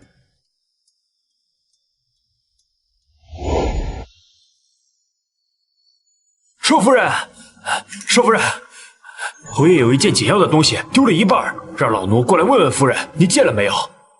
什么东西啊？侯爷有这样一块玉佩，敢问夫人可曾见过？啊！请问，侯爷这块玉佩是在哪儿丢的？在安堂。他什么时候去过安堂？上个月18。上个月18，正是我在安堂清白被夺的日子，所以夺我清白的人是木修。您先请回吧，你让我好好想想，说不定这块玉佩我确实见过。那老奴就不打搅夫人了，老奴先行告退。子娟，回府，这安堂我们不去了。木修这个流氓在京城享福，我跑去安堂受罪，万万没这个道理。接下来我要想想怎么出这口恶气。对了，吩咐厨房多准备几份饭菜，我要好好吃一顿。吃饱了，方才和豺狼虎豹对抗。哼！安堂的事儿，你向宋晓主动坦白了？不坦白不行啊！我没想到宋一也有一块相似的玉佩，我再不坦白，搞不好宋晓以为他跟宋一有什么呢。你也是活该。祖母教训的是，只是当时我也是迫于无奈。那个细作给我下的媚药太猛了，除了女人无药可解。只是当时我不知道宋晓就是我的夫人，要不然也不会有这么多后续的麻烦。就算知道又如何？你当时还能向他坦白身份？你可别忘了，你当时在他心里还是个死人。你突然现身告诉他你还活着，这种鬼话比对他耍流氓都可怕。是，当时我坠落悬崖，昏迷不醒。等我醒来的时候，京城都传我已战死。当时为了迷惑敌军，我只能将计就计，直到边境取胜，才能现身回京。唉，那几年你也受了不少罪，也不容易。过去的都过去了，眼下最关键的还是宋晓。我明日寿辰，他应该会回来，所以明日少请一些人过来，免得宋晓闹起来，你出丑。虽然也是这么想的，只是他再怎么恼火，应该也不至于当众对我动手吧？万一他真的动手了呢？哎呀，那我是哭给他看，还是直接跑啊？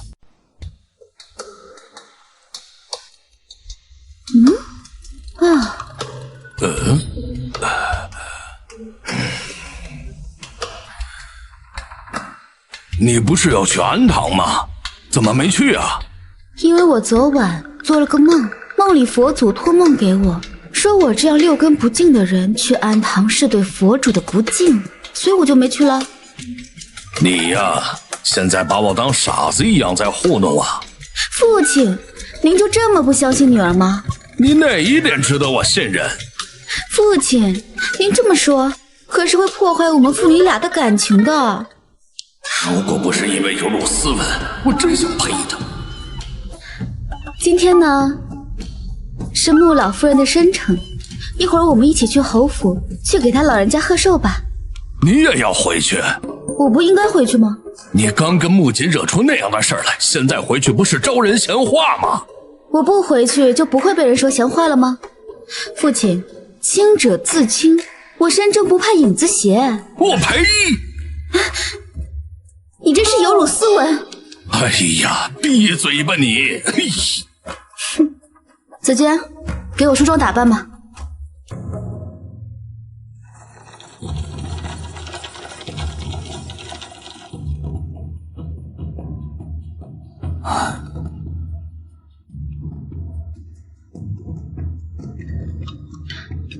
侯爷怎么在这里？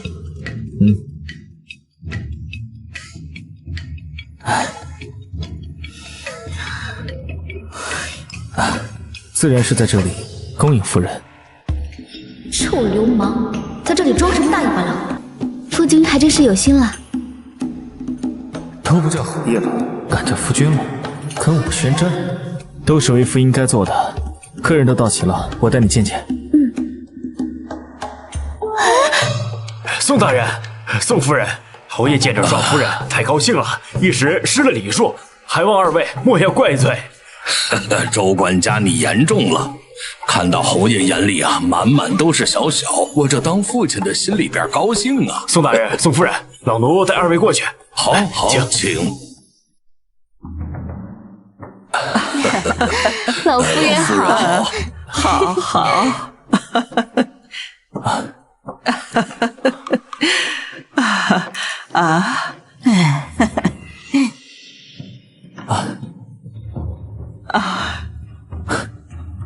这位便是姨祖母，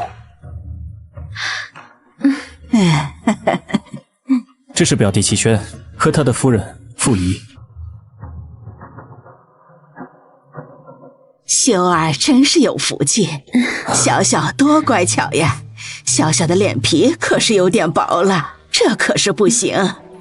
脸皮薄，但指甲硬。安堂的那一晚上，我流的血可是比宋晓流的更多。宋晓放在我后背的手哪里是手啊，分明是两个铁钩子，试图要挠死我，给他自个儿报仇。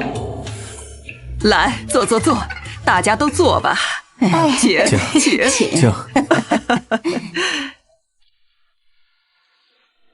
来，夫君，我为你添酒水吧。劳烦夫人。这些都是我应该做的。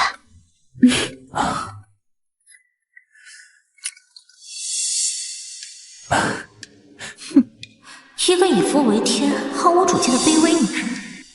相公，这个味道真好。好吃就多吃点。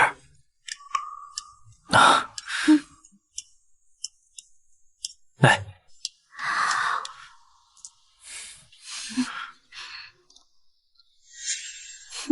齐公子与少夫人还真是伉俪情深呢。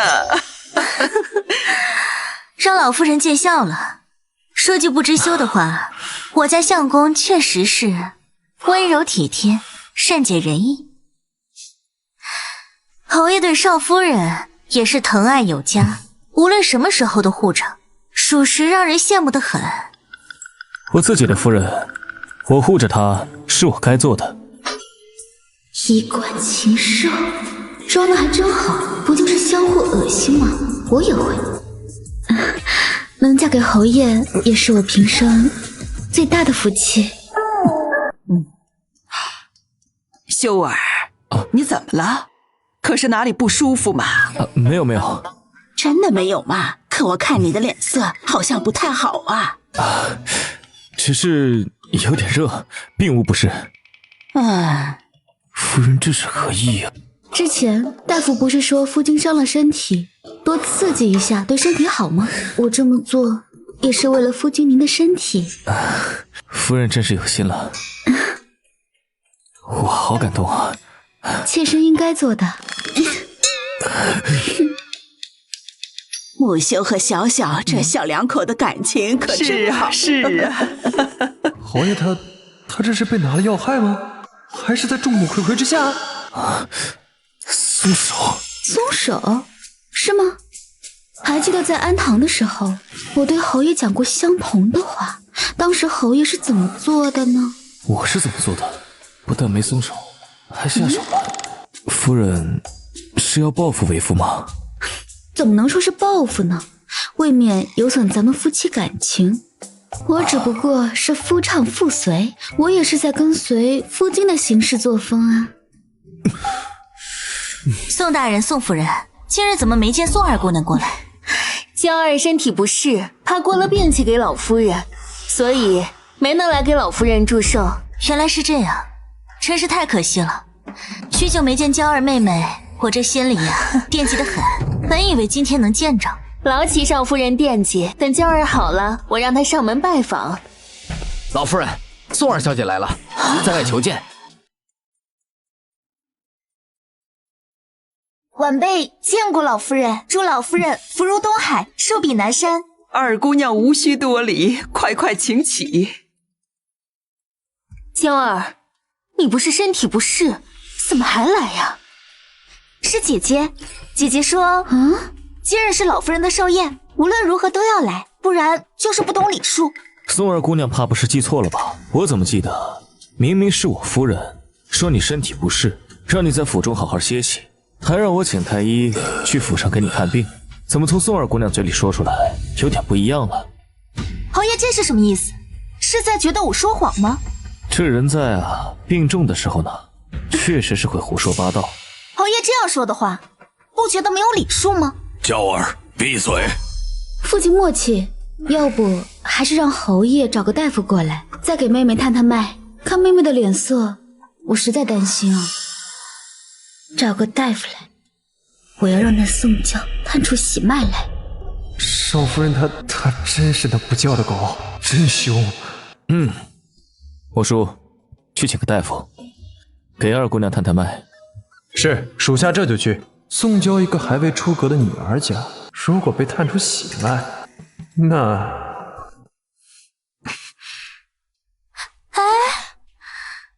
二少夫人与娇儿妹妹真是姐妹情深，看着真让人感动。不过，像娇儿妹妹这么纯善又讨人喜欢的人儿，若还被人刻薄了去，那岂不是丧尽天良啊？齐少夫人说的是。齐少夫人这是什么意思？是在指桑骂槐挤兑小姐没错吧？来，先喝个参鸡汤，这是我家厨娘的拿手菜。来，请。老夫人、侯爷，张大夫来了。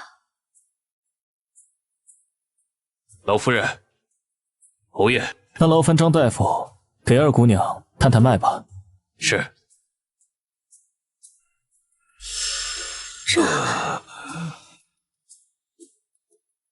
张大夫，敢问我家二妹妹身体可好？这个，老夫人、侯爷，九王爷带着郡王爷来了。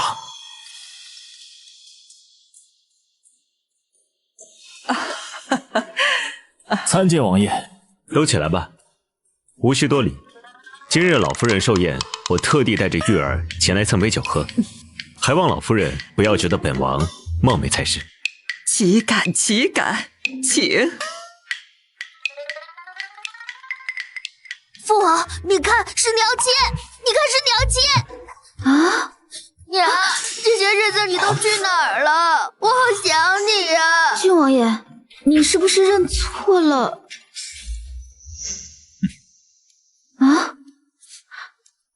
娘亲，你能不能以后别再离开我了？儿子不想被说成有娘生没娘养的了。好，为娘再也不离开月儿了。娘，劳烦夫人带菊儿去转转，走走可好？免得她打扰老夫人寿宴。好，走。聊聊可好？祖母，孙儿先失陪。去吧，去吧。请。菊儿母亲去世之时，菊儿还在襁褓之中，并不记事，只是在画像上见过而已。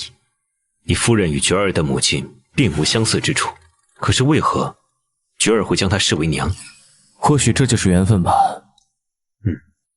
菊儿从小就没有感受过母爱，今日她这么说，本王的心中也很不是滋味。如果可以，我希望你夫人能够暂且将她认下，待过些时日，我慢慢与她细说，不知可否应允？自是可以。多谢。爹爹，你看，鱼。菊儿真棒，这鱼哪儿来的？我和娘亲在池塘里钓的，都是侯爷养的一些小玩意儿而已。舅王爷喜欢，就让他钓吧。对，就是些小玩意儿。那些小玩意儿可都是侯爷精心饲养，好不容易养大的呀。娘亲，我们再去池塘里钓些鱼吧。我们不钓鱼了，咱们呀玩些别的。走。玩别的？宋晓哪里是带元爵玩，分明是借他之手毁我东西。本王也是很长时间没见菊儿这么开心了。哈，郡王爷开心就好，开心就好。我怎么听到磨牙的声音？木修，你在磨牙吗？没有啊，九王爷听错了吧？你在磨牙吗？没有就好。对了，今日寿宴到底发生了什么事儿？我怎么看张大夫也过来了？哦，事情是这样的。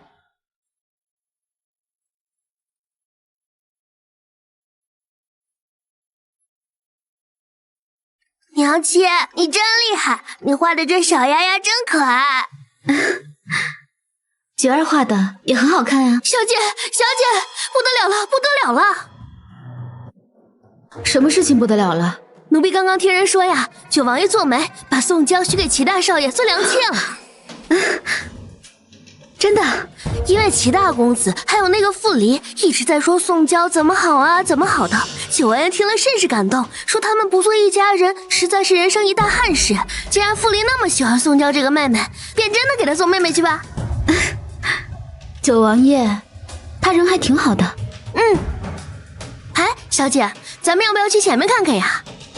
走。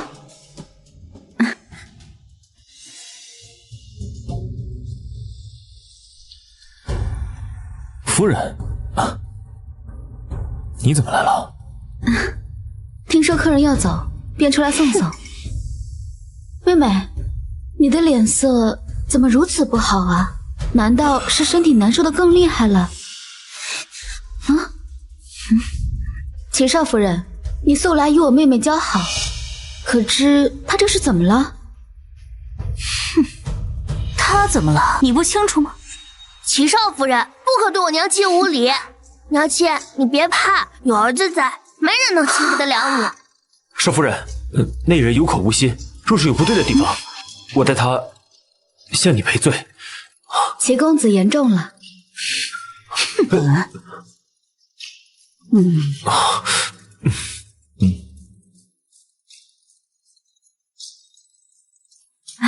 爹爹，娘亲，听说妹妹马上就要成为齐家的良妾了，恭喜啊！这有什么好恭喜的？父亲这是什么意思？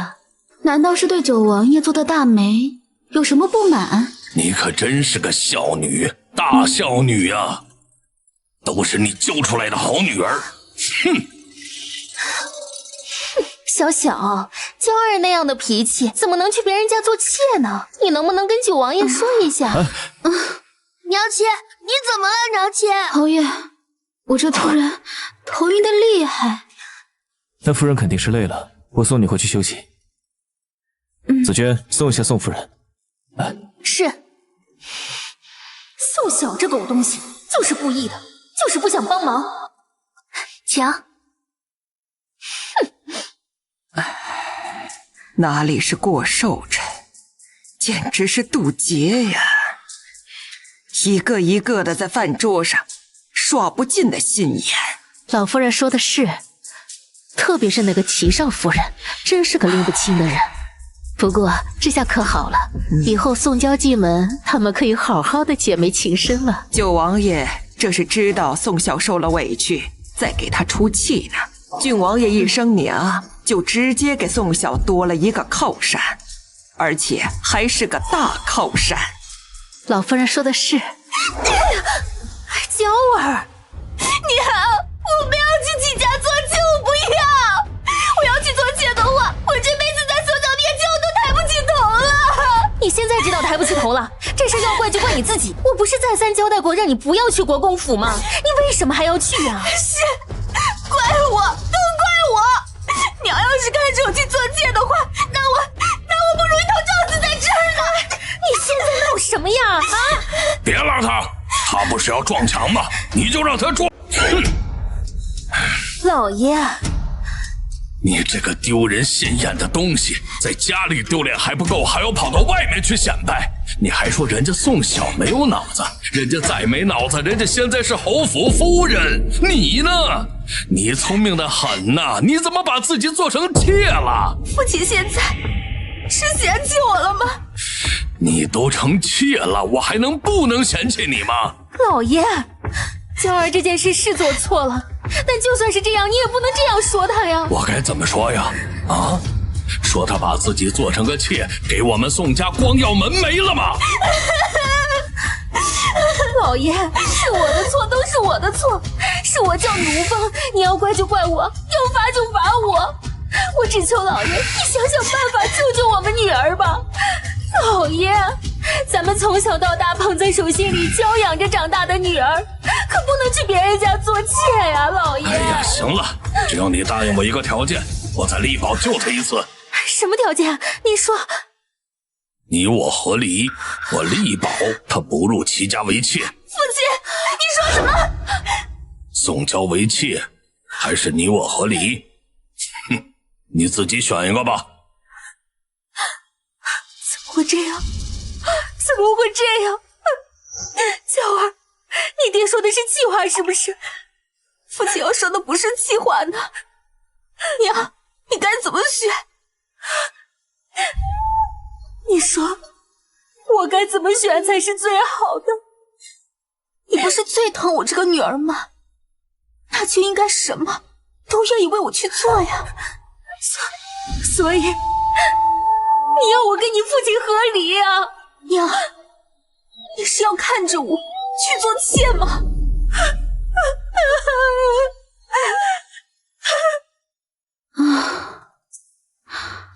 小姐，您终于醒了。九王爷又带着郡王爷过来了，这会九王爷正在和侯爷在院子里说话呢。出去看看。穆兄当真有趣啊！娘亲，你终于起来了。我不知道你来了，我要是知道的话，我早就过来了。没事没事，我也才刚过来不久。娘亲，我给你带了礼物。礼物？是。娘亲，给你。谢谢觉儿。哦，这是觉儿准备的，我也不知道是什么。不过既然是觉儿的一片心意，望少夫人不要嫌弃才是啊。九王爷也不知道里面是什么。嗨，觉儿说这是准备给穆少夫人的，不容许本王看。娘亲，你快打开来看看，喜不喜欢？觉儿真是有心了，谢谢你。娘亲，你喜欢不？喜欢不？这个，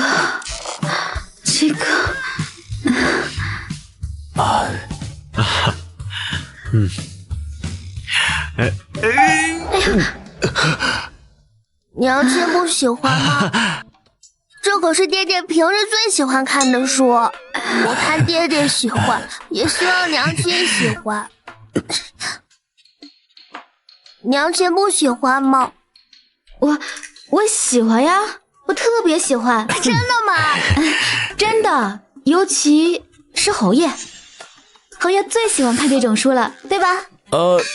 对，爱看。英雄所见略同嘛。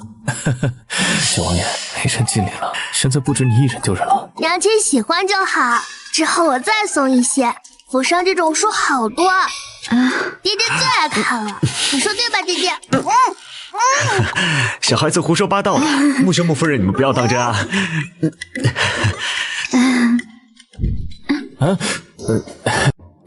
夫人，我们聊聊可好？好啊，那我们就聊聊。之前安堂的事，我在这儿诚恳地向夫人赔不是，还请夫人宽恕。至于安堂的事情，侯爷觉得你最不可饶恕的地方是什么？行事蛮横，品行不端，下流无耻，总之处处不得体。侯爷对自己反省的倒是挺深刻的，不过这些都不是我最不能忍受的地方，而是别的。别的？还请夫人明示。侯爷活太差，在床上不太行，这是我最难忍受的。对一个男人来说，你骂他流氓无耻，他一点不难受。但是如果说他在床上活不好不行，那么他会相当的难受。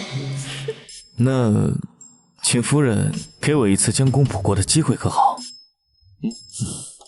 好啊，那就躺下吧。躺下？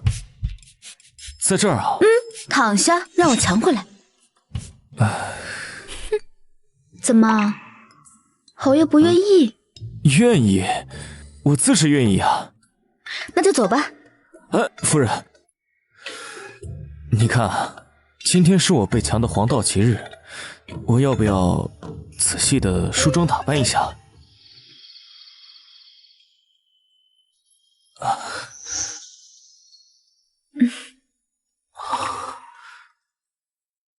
夫人，这怕是不太好吧？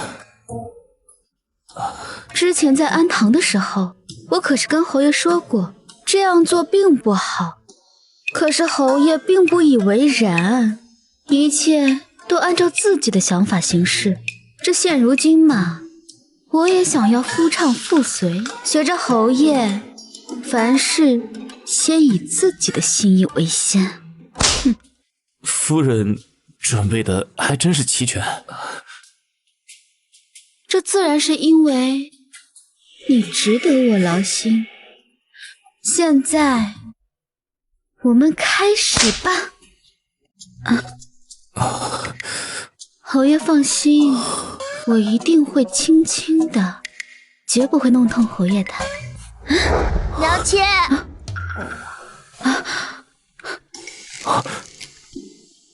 娘亲，你们在干什么呀？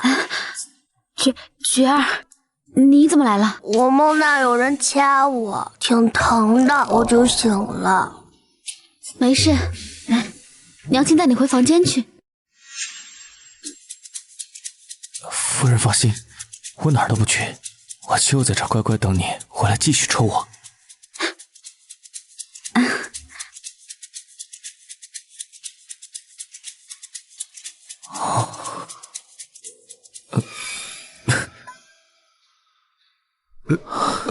侯爷，您还好吧？夫人她真动手了？不只是动手了，恐怕都动了杀心了。幸好侯爷提前做了准备，让属下掐醒郡王爷带到这里，不然我现在都已经皮开肉绽了。侯爷，往后怎么办？不能总掐醒郡王爷来解围吧？掐醒郡王爷，属下倒是下得去手，但是郡王爷不能总在这住吧？实在不行，我自言去谢罪吧。这侯爷，万万不可，万万不可啊！那要不然你代我受辱，你去自言一下。侯爷，咱俩必须切一个吗？宋家情况怎么样了？回侯爷，根据侍卫禀报，宋妍很是恼火，他给柳氏2个选择：一是宋娇老老实实去其家做妾，二是柳氏自请下堂。哼，那柳氏怎么选的？自然是让宋娇去做妾。倒是一点都不意外。是，毕竟宋娇去做妾，这媒是九王爷做的，他要是不去，那就是得罪九王爷。就算不是九王爷做的媒，柳家也不会自行下堂。侯爷说的对，柳氏还有一个儿子，如果他自请下堂，他就护不了他儿子。相比宋娇这个女儿，还是儿子比较重要。希望夫人听到这个消息后，会心情大好。没错，夫人心情好了，说不定愿意跟侯爷握手言和，而我这个下属也不用担心为主受过被切了。夫人，侯爷，属下自行告退。夫人。都说夫妻本是同林鸟，大难临头各自飞，没想到这属下也是，遇到难处也是说飞就飞啊。侯爷跑得挺快呀。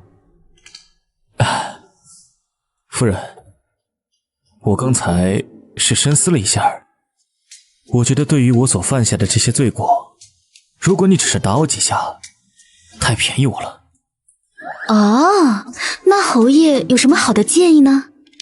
我认为我应该将侯府的所有财产都留给夫人，这样才能够弥补你受到的伤害。侯爷的意思是，你自行了断，让我守寡，然后继承家产？我只是想让你继承家产，并没有让你守寡呀。这样啊。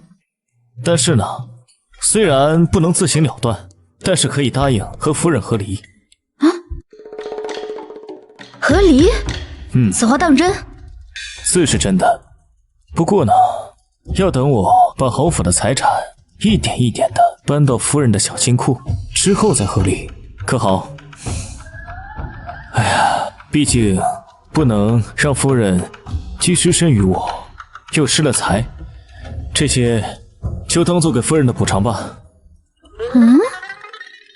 夫人不信的话，我现在就可以写和离书，将我手中的地契全部过到夫人的名下。做什么？让夫人看清我的嘴脸。看清楚了，现在去写和离书吧。好。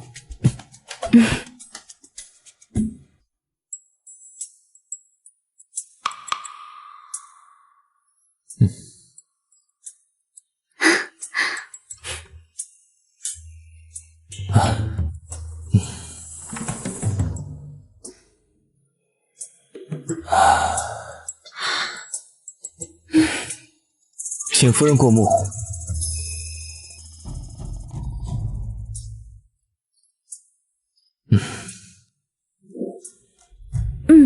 可以。那夫人收好，等家产到手，随时可以离开。侯爷先休息吧，我就先走了。好，夫人慢走。藏哪儿好呢？盯紧夫人，看她把和离书藏在什么地方。然后呢？看准了，给我偷出来。这么看这本后干嘛？没什么。那书中说的斯文败类、人面兽心，说的就是侯爷这种人吧？可是在心里骂本侯。没有，绝对没有。属下是惊叹于侯爷的英明睿智。哼，小心点儿，偷的时候别被他发现了。我可从未想过和他真的和离啊。为何啊？是因为夫人的力气比较大，打人比较疼吗？我去你！属下失言，请侯爷恕罪。快去！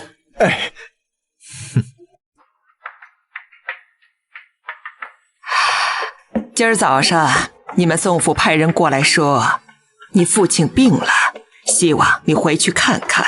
父亲昨日还活蹦乱跳的，怎么突然就病了？这也太巧了。待善孝为先，回去看看吧。是，那我一会儿回去准备一下。去吧，去忙吧。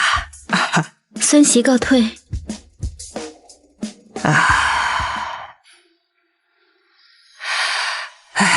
希望宋家这次别再糊涂，再出什么幺蛾子。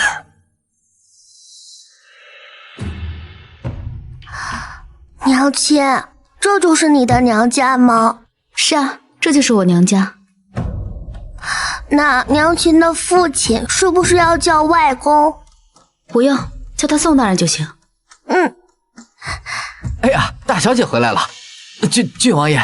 嗯，我跟娘亲来走娘家。是，郡王爷请，快请。听闻父亲身体不适，现在怎么样？好些了吗？托你的福，已经好多了。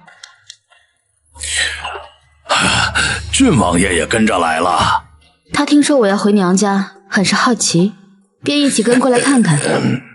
宋大人。哎呦，不敢，郡王爷您坐，我叫丫鬟给您弄点点心过来呀。嗯，那就劳烦宋大人了。既然你已经过来了，今天就和你商量点事儿。这嫁出去的女儿泼出去的水，爹爹有什么事情值得跟我商量一下？宋晓，你少在这装腔作势，闭嘴！小小，你说这话可就是外道了。这一笔写不出2个宋字，你无论什么时候都是咱们宋家的女儿，是一家人啊！啊，我竟然不知，我什么时候跟你们是一家人？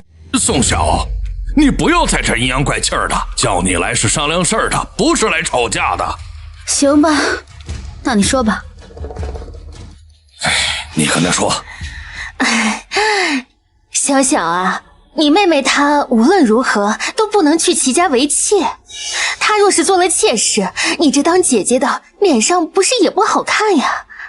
不会啊，只要叫儿妹妹幸福就好，这脸面哪有妹妹的幸福重要呀？我就知道小小你这心里还是疼九儿的。小小你看，你能不能跟九王爷说一声，让九王爷收回成命啊？我呀，我这在九王爷面前也说不上什么话。小小自谦了，你有的，只要你愿意跟九王爷开口，九王爷一定会答应的。只要九王爷应下了，我跟你父亲马上就把娇儿的婚事给定了，你看呢？行吧，我就跟九王爷说一下，这若是九王爷不应，我也没有办法。哎呀，宋晓，不是让你和九王爷说一声，是让你一定把这事儿办妥。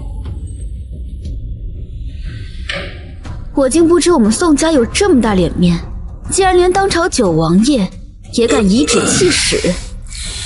姐姐，咱们姐妹曾经是有一些磕绊过节，可毕竟咱们是血亲骨肉，这打断骨头还连着筋呢，你这样做是不是太过分了？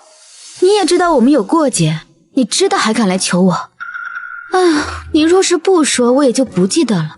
但是你现在既然说起了，让我知道我在九王爷面前是这么有面的人，我确实啊也该请九王爷收回成命，然后再把你嫁给连齐家都不如的人做妾。宋晓，你敢？我敢不敢？你试试看呢。我撕了你的嘴！老爷，九王爷和穆侯爷来了。姐姐，我知你从小就不喜欢我，你现在打我骂我，我都接受，可你也不能当着父亲母亲的面对我动手。他们要是知道你是这样对我这个妹妹，他们心里会难过，会伤心的。打？我什么时候打你了？你该不会是因为快要嫁到齐家就高兴糊涂了吧？觉儿，我打他了吗？没有，娘亲一直在跟他好好说话，从没动手。九儿真是个诚实的好孩子呀。那响亮的巴掌声在门外都听到了。宋晓这已经不是睁眼说瞎话了，是指鹿为马，颠倒黑白，还有袁瘸，竟然跟他狼狈为奸，团伙作案。好好的儿子好像被带坏了。宋晓，我这八角叶还在这呢，你竟敢公然说谎！那你这意思是郡王爷在撒谎了？对，你是说我撒谎吗？突然发现自家儿子好像缺根弦，九王爷的心情肯定复杂。宋晓，你好大的胆子，竟然敢利用郡王爷！你胡说，我娘亲才没利用我，就算利用我，我也愿意。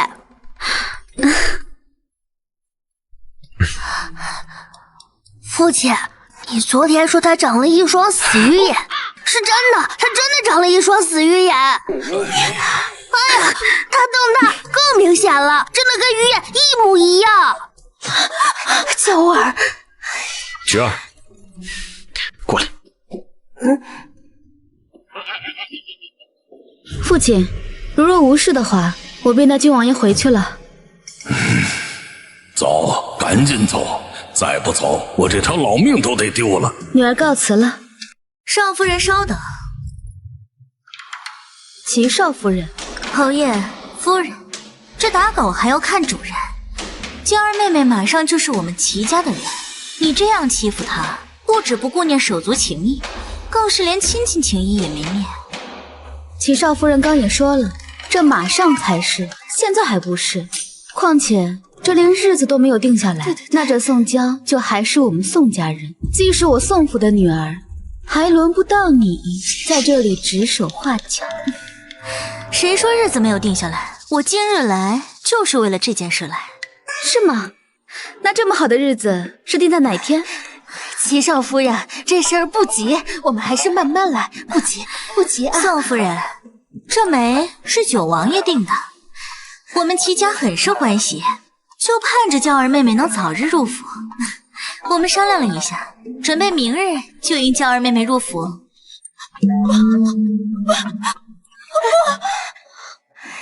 九王爷，宋娇这是和齐家一样，对这门亲事太过欢喜，人都昏了过去了。你还愣着干什么？赶紧把人带下去，准备明日结婚的东西。老爷，快去呀！是。宋大人，你先忙，我就先走了。菊儿，随为父回府吧。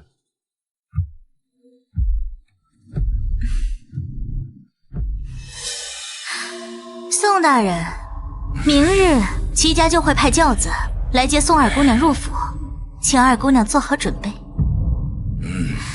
这门亲事是九王爷促成的，齐家不希望惹九王爷不高兴，也希望宋家能好好准备，别到时候惹了乱子，不好收场。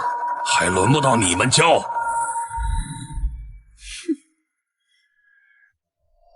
恭喜父亲，这又要当岳父了。宋娇为妾被人耻笑，你也是宋家女儿，这对你有什么好处？我高兴呗。哎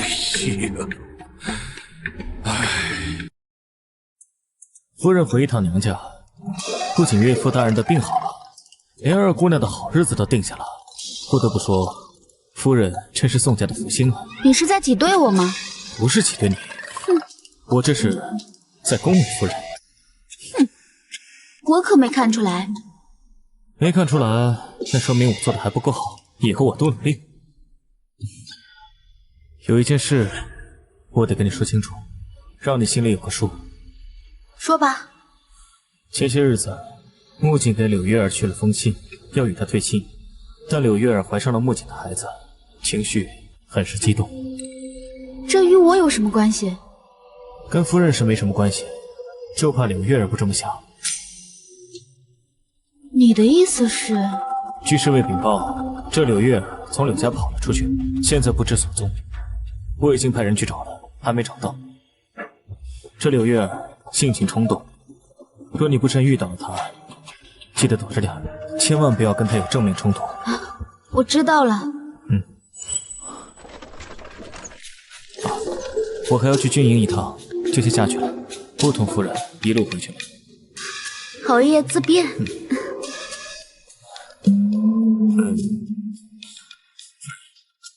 为夫还有一个不情之请，希望夫人能够答应。哦，说来听听。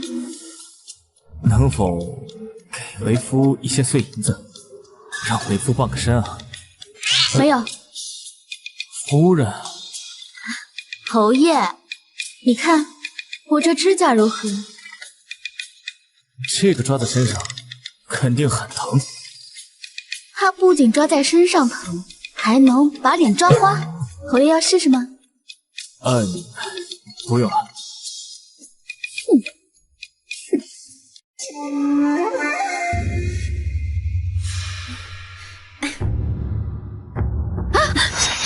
小姐小心！柳月儿，你要干什么？快！少夫人，这怎么回事啊？这是！都别动！谁敢动，我就杀了他！表妹，你这是做什么呀？宋晓，少给我装糊涂！不仅那个负心汉要跟我对亲，你不会不知道。这么大的事情，我怎么会知道呢？你还扯！我姐信里都说了，就是你威胁他的，跟他说，如果不跟我对亲，就让木修把他逐出家门。也许说出来你也不相信，但是我从未与木槿说过让他与你退亲的话。这确切的说，我都没跟他说过话。我不信，肯定是你逼迫他的，不然就凭景哥哥对我的情谊，他哪里会这么对我？就是你为了报复我，威逼他的。求你不要伤害我家姑娘，我家小姐没有对三公子说过那些话。闭嘴！这哪里有你这个丫头说话的份儿？柳姑娘，这事儿一定有误会，你把剑先放下，咱们有话好好说。你放心，这件事侯府一定给你个交代。放屁！你一个管家能给我保证什么？走开！大奶奶，不好了，不好了！什么事儿这么惊慌啊？柳月儿把宋晓给劫持了，这会儿就在府门口，拿了把剑立在宋晓的脖子上，要取他性命。你说的是真的？回大奶奶，千真万确。这会儿两人就在门口，那周管家拦都拦不住。柳月儿要杀了宋晓，那真是太好了，太好了呀！大奶奶，你这是何意？宋晓那个灾星，自他入门以来，我就没有一天顺心过。不但如此，他还害得我和景儿母子分离，让景儿有家不能回，在外吃苦受罪。如果他没了，那不就什么事儿都没了？大奶奶说的也是，可柳月儿杀了宋晓，她也讨不了好。那个没用的废话，我都跟他说了多少次了，让他好好用他的脑子想想办法，把宋晓给赶出去。可这都过了多久了，他才敢狗急跳墙的豁出去。不过这样也好，这么一来，他就没资格进侯府。可是他肚子里……闭嘴！景儿向来恪守规矩，没成亲之前根本就不可能碰柳月儿。柳月儿肚子里那孩子，指不定是外面哪个野男人的。大奶奶说的是老奴愚钝了。菩萨保佑啊！让老天爷赶紧把这两个女的都给收走吧！保佑保佑保佑！表妹，你一定要把手里的剑拿稳了，若是一不小心给刺歪了，让我侥幸逃脱，你可就得不偿失了。宋晓，我告诉你，我不是在吓唬你，我现在是认真的。不让我好过，你也绝对别想好过。我知道，所以我才会那么跟你说啊，说你刺歪了就戳不到我的致命伤了。宋晓，你脑子是被驴踢了，你就是个疯子。我确实是个疯子，不然我怎么会想到嫁给一个牌位呢？木槿，我知道你在哪儿，你赶紧出来！慢点，慢点，慢点，慢点！宋晓，你这是个卑鄙小人！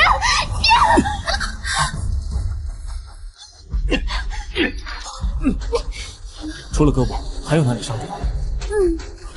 没事，有我在，没事。宋晓，给我等着！就算你这次躲过去，下次我绝对不会。把他带进侯府。是。侯爷，属下去请大夫过来。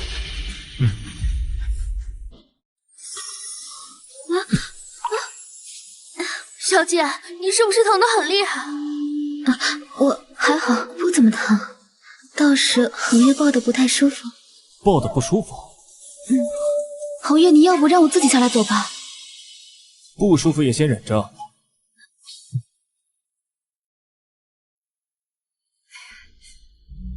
大奶奶，大奶奶，怎么样？怎么样？是两个都死了，还是有死有残？两个没死也没残，只有宋小胳膊受了点伤。柳玉儿没成事，现在已经被周管家带着小厮拿下了。真是没用的东西，果然是废物一个。大奶奶，咱们也过去瞧瞧吧。老夫人已经去侯爷的院子，咱们不去还是不妥。真糟心，该死的一个都不死。走，去木修的院子。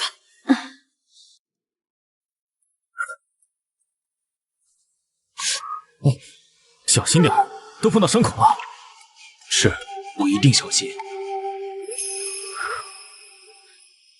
哎，说了让你小心，怎么还不小心？都碰上伤口了。侯爷，不碰到伤口，我怎么处理伤口啊？凭你的医术，不碰到伤口，应当能处理好。木修，你能先把嘴闭上吗？侯爷，您能先出去等着吗？我其实是特别敬佩张大夫的医术，留下来跟张大夫学习学习。啊，您继续。是。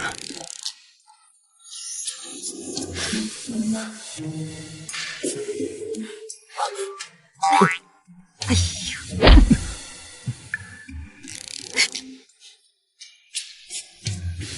哎呀，我这就午睡了一会儿的功夫，怎么就发生这么大的事儿了？小小，我可怜的弟妹，你出去拦着他，别让他进来好，免得影响张大夫给小小看伤。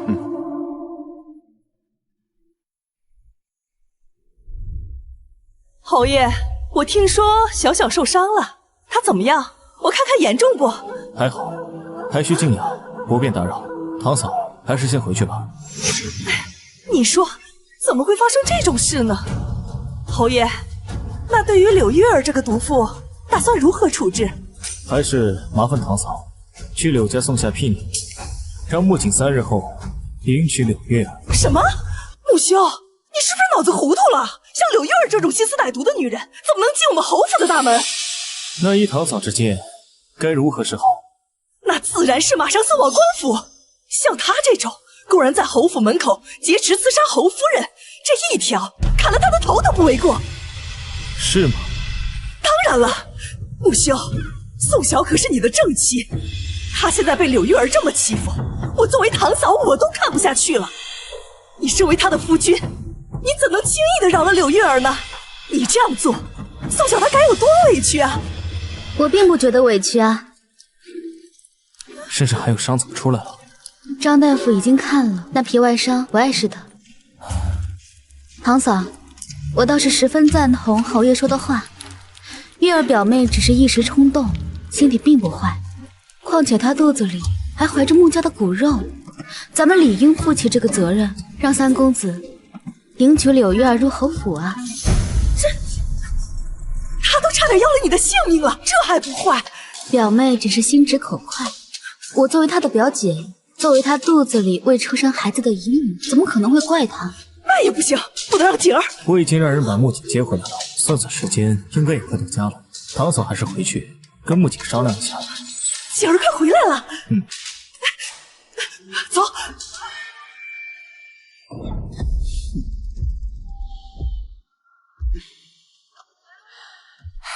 没见过权势这么糊涂的。柳月儿肚子里怀的是穆家的血脉，就这么把她处置了，外人该如何议论我们穆家？犯了律法的，还讲究一个罪不及妻儿，他怎么敢一开口就要砍柳月儿的头？祖母说的是。不过，像柳月儿这种脾性的人，嫁过来终究不合适。祖母放心，我自有对策。好，你好好照顾小小，我先回去了。是，祖母。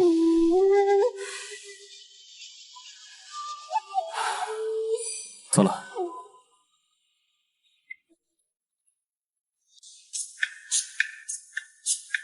还有没有哪里不适？张大夫都说了，都是一些皮外伤，不碍事。夫人放心，这次的事我定为你讨回公道。那你打算怎么做啊？这柳月儿是穆景招惹来的，也是权势相中的。他们现在喜新厌旧，不想要了，想借我的手给处理掉。哼，他们是异想天开。所以你刚刚跟权势说准备聘礼迎娶柳月儿，是在故意膈应他？是膈应他，但也是为了侯府。毕竟，虽然今日柳月儿伤了你，但她怀的是穆景的骨血，直接处置必遭人诟病。但是，让柳月儿这种头脑不清的女人进侯府，绝无可能。可是你已经对外说了，会让柳月儿入侯府，现在又该如何把她拒之门外？咱们侯府重情重义，是会迎娶柳月儿，但是如果柳家觉得柳月儿品行不端，行事无状，配不上侯府，不让她进门，那咱们也不会勉强。柳家会不答应？在这官场之上，我可是柳月儿父兄的上官，如果他们不识趣，敢让柳月儿上门，那我不介意以权势压人。啊，侯爷还真是处处都算计到了。也并不是处处都算计到了，比如夫人你，我如何？我就从未算计到我会对夫人一见倾心。夫人别下太大力，别扯着伤口。你说什么？穆修要我娶柳月儿进门？是，娘跟你是一样的想法。如果娶了柳月儿那个蠢妇，那咱娘俩就真的成了京城里的笑话。可是穆修态度强硬，咱们怎么办呢？我不愿意娶，他还能强绑我娶不成？三公子，侯爷派人过来，请您去书房一趟。正好，我也想见见他。等下，还有什么事儿？柳月儿腹中那个孩子是你的吗？是我的，不过就算是我的，我也不会娶她。她肚子里的孩子，我更是不稀罕。就她那个蠢妇，生出来的孩子能聪明到哪儿去？可是，娘，你放心，就凭咱们侯府这地位，在京城中想嫁给我生儿子的豪门贵女多的是。是柳月儿太蠢，不是锦儿太狠，你说对不对？对对对，这事儿怨不得三公子。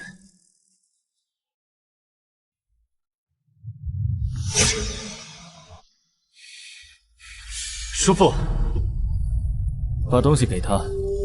是。什么东西？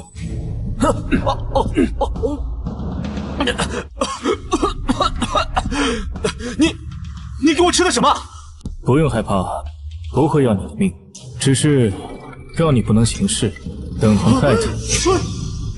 穆修，我是你的亲侄儿，你就这样对我？你该庆幸你是我的亲侄儿，不然就不是软阉割了。你，我现在给你2个选择，一个是一辈子当个太监，第二，你柳家失柳之后，即刻启程去边境，在边境上给我闯出一点成绩来，我再派人把你接回来。我不选，我都不选。那看来你是不打算要解药了。既然如此，把他关起来，什么时候想选择了，什么时候再说。是。穆修，你不能这么对我，你放开！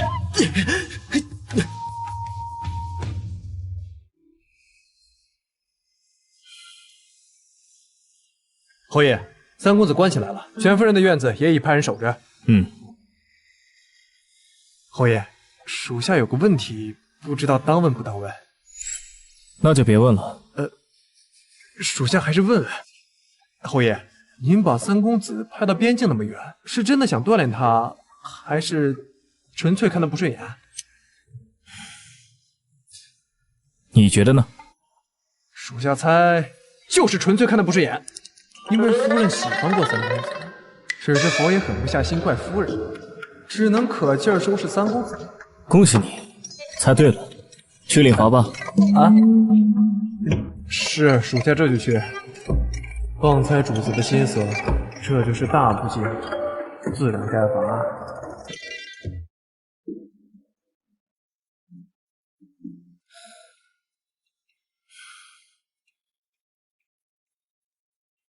夫人，虽然你先前眼开，但是不知为何，我一见到你就满心欢喜。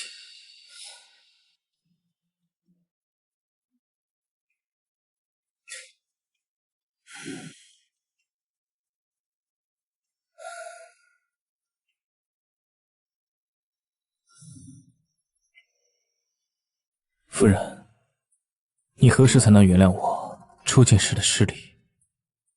察觉我此刻的真心。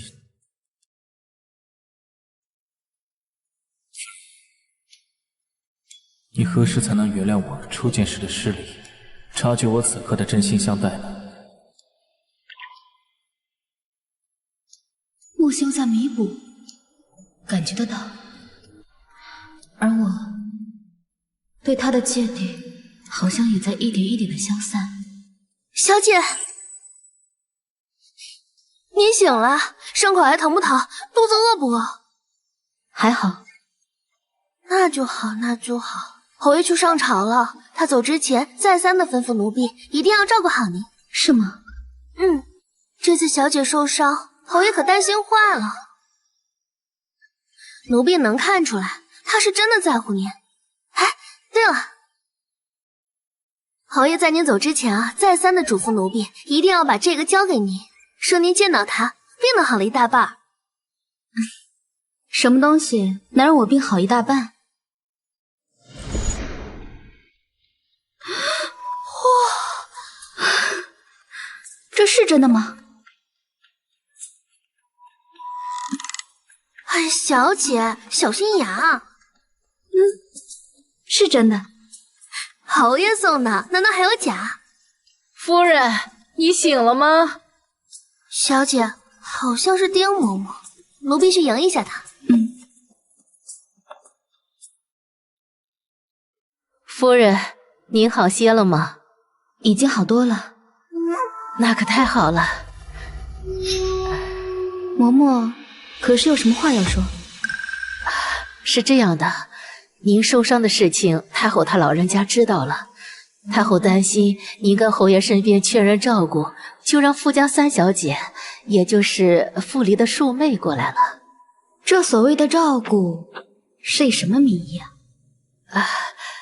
太后赐她为良妾。那是一件喜事啊！侯爷多了位妾，我多了位妹妹。是。傅姑娘，请坐。老夫人，您叫我莹儿就好。我是太后赐给侯爷的妾室，以后就是穆家的人了。还希望老夫人能够多多指点，教导莹儿。好，你先坐吧。是。奴婢给夫人请安。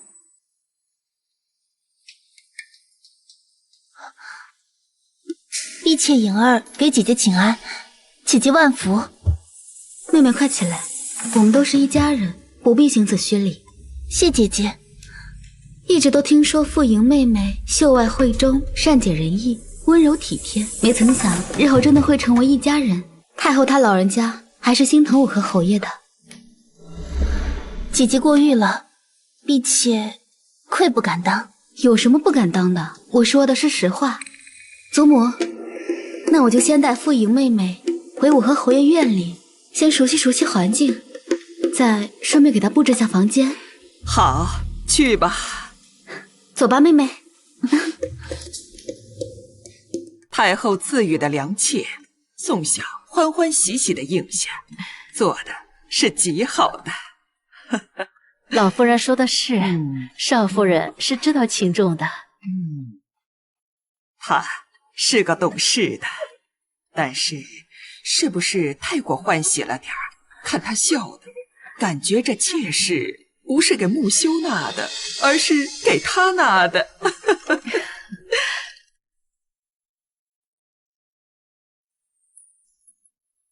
侯爷，三公子熬不住了，已经吐口说要去边境了。看来比起去边境冒险，成为太监才最可怕。侯爷，您可是在为傅莹的事儿心烦？侯爷，您不必担心，夫人很聪明，知道轻重，她不会因为这件事跟您闹的。我倒希望她跟我闹腾。属下愚钝，不太明白。如果你有一块稀世珍宝，有人窥玉，有人来抢，你会不会因此着急上火？会。所以，但凡自己珍贵的东西，都舍不得分给别人，除非他不在乎。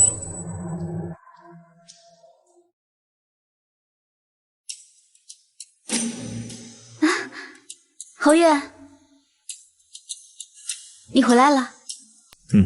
侯爷，这太后娘娘赐傅莹给你为良妾的事情，想必你应该知道了吧？那真是恭喜侯爷，贺喜侯爷！同喜同喜，恭喜夫人多了一个妹妹。确实是同喜。那侯爷要不要去见见傅妹妹？不必了，本侯今天有些乏了。既然侯爷累了，不太方便见傅妹妹，那不如让妹妹过来吧。紫鹃，去把傅姨娘给请过来。是。看来对侯爷这玩意儿，夫人是真的不在乎啊。夫人还真是宽厚又大度啊。侯爷不就是喜欢我这一点吗？夫人这笑脸，这姿态，倒是让我想起一个人来。谁？怡红院的老鸨。我要是老鸨，你就是龟公。少编排本侯，我听得见。我有妾室，夫人很高兴吗？侯爷这话问的，这是件喜事，我不该高兴吗？而且这傅姨娘长相乖巧，性格温婉，这看着就喜欢。怎么？没什么，只是遗憾吧。当初你伤的为什么是胳膊而不是嘴？侯爷，侯爷，小姐，傅姨娘来了。婢妾给侯爷请安，给姐姐请安。妹妹起来吧。谢姐姐。那侯爷和妹妹就先聊着。刚刚九王爷派人传话说菊儿就快到了，我去门口迎迎她。夫人还是留下吧。侯爷，这是想要三人行吗？什么？若是侯爷有这想法，请恕妾身做不到。夫人多虑了，为夫绝对不会有这种荒唐又荒谬的想法。那侯爷这话意思是说我荒唐又荒谬了？姐姐您别生气，侯爷他绝对没有挤兑您的意思，姐姐您别多心。如果姐姐不愿意见到我，我马上就离开。姐姐不要为难侯爷。好一个贱人，竟然给阴阳小姐耍这种小心眼。他刚才还说让小姐不要多心，不要为难侯爷，这不是在暗指小姐狭隘且不尊侯爷吗？真是个小贱人。侯爷，你看看这傅姨娘对您多有心，她说的这些话都把我给感动了，我感动的都快哭了。我先去外面哭会儿。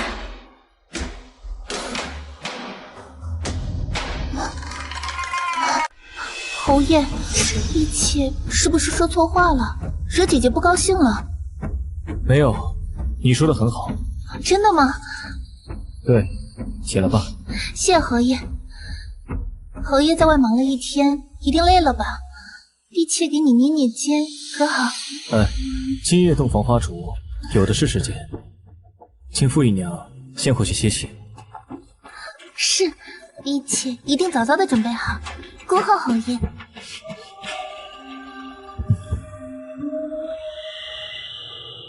佛祖，交给你一件事，你亲自去做。侯爷您吩咐。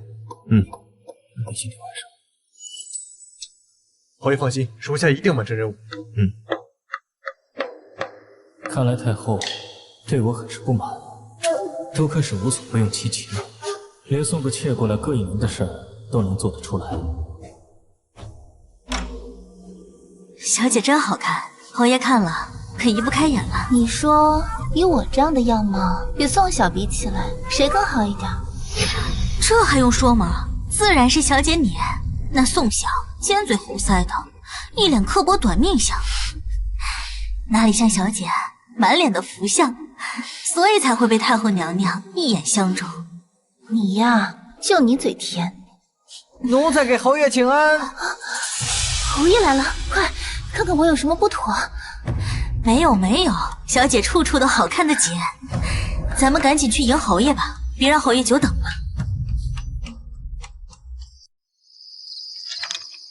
娘亲，你看我画的小鸡好不好看？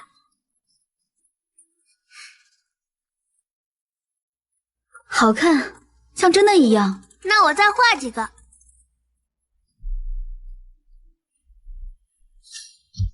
怎么了？有事就说。小姐，奴婢刚才看到侯爷去富营屋里。那这是好事儿。富营是太后赏赐的，侯爷若是不去的话，岂不是跟太后对着干？话是这样说没错，可是奴婢看到富营那阴阳怪气、故作柔弱的样子就来气。子娟，慎言。是，奴婢知错，奴婢失言了。夫人，小的有事禀报。把他带进来。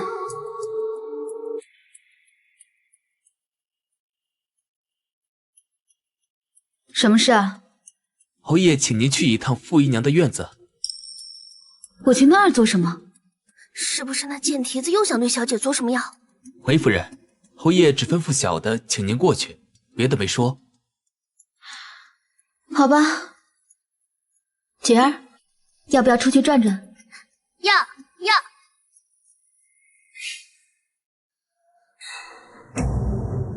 夫君，我没有啊。不用喊夫君，还是喊侯爷吧。是侯爷。侯爷，傅姨娘，你们这是在做什么？哇，娘亲，他好丑。子娟，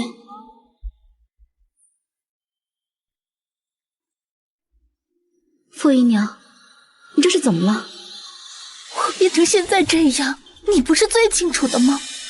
这屋里的东西都是姐姐你布置，本来还好好的，用了这个屋里的东西，就变成了现在这样。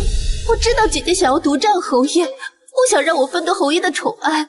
作为女人，我也能理解。可你用这种下作的手段毁我容颜，也未免太过歹毒些吧？不管怎么样，我都是太后赐给侯爷的人，你这样做不只是在羞辱我，更是对太后不敬。傅姨娘，这其中怕是有什么误会吧？误会？我都已经成这样了，你还在狡辩什么？你确实是误会了。侯爷，侯爷，这屋里的东西都是我让人给布置的。你莫不是在怀疑本侯蓄意谋害你？不是，侯爷，婢妾没有那个意思。还是赶紧找个大夫给你瞧瞧吧。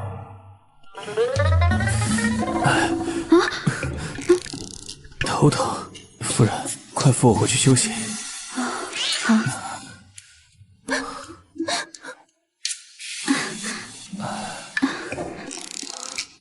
侯爷，您现在这个时候不是应该留下来安抚傅姨娘吗？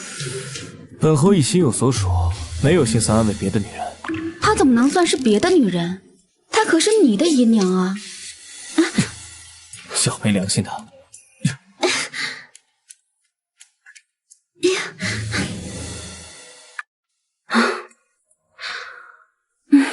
夫人，你睡了吗？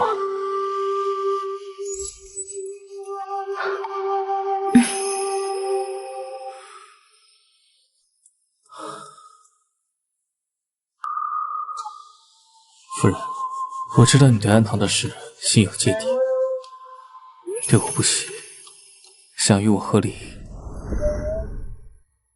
但咱们现在不谈感情，只谈利弊。侯府对目前的你来说，是一个最好的容身之所，在这里，起码能保你衣食无忧，身心安逸。我不会逼你做任何事，总理也不会。即使你之后不愿再与我有夫妻之实，不愿意生孩子，我都能接受。你睡吧，我去处理点事情。还有傅莹的事，你不必担心，她不会在侯府里太久。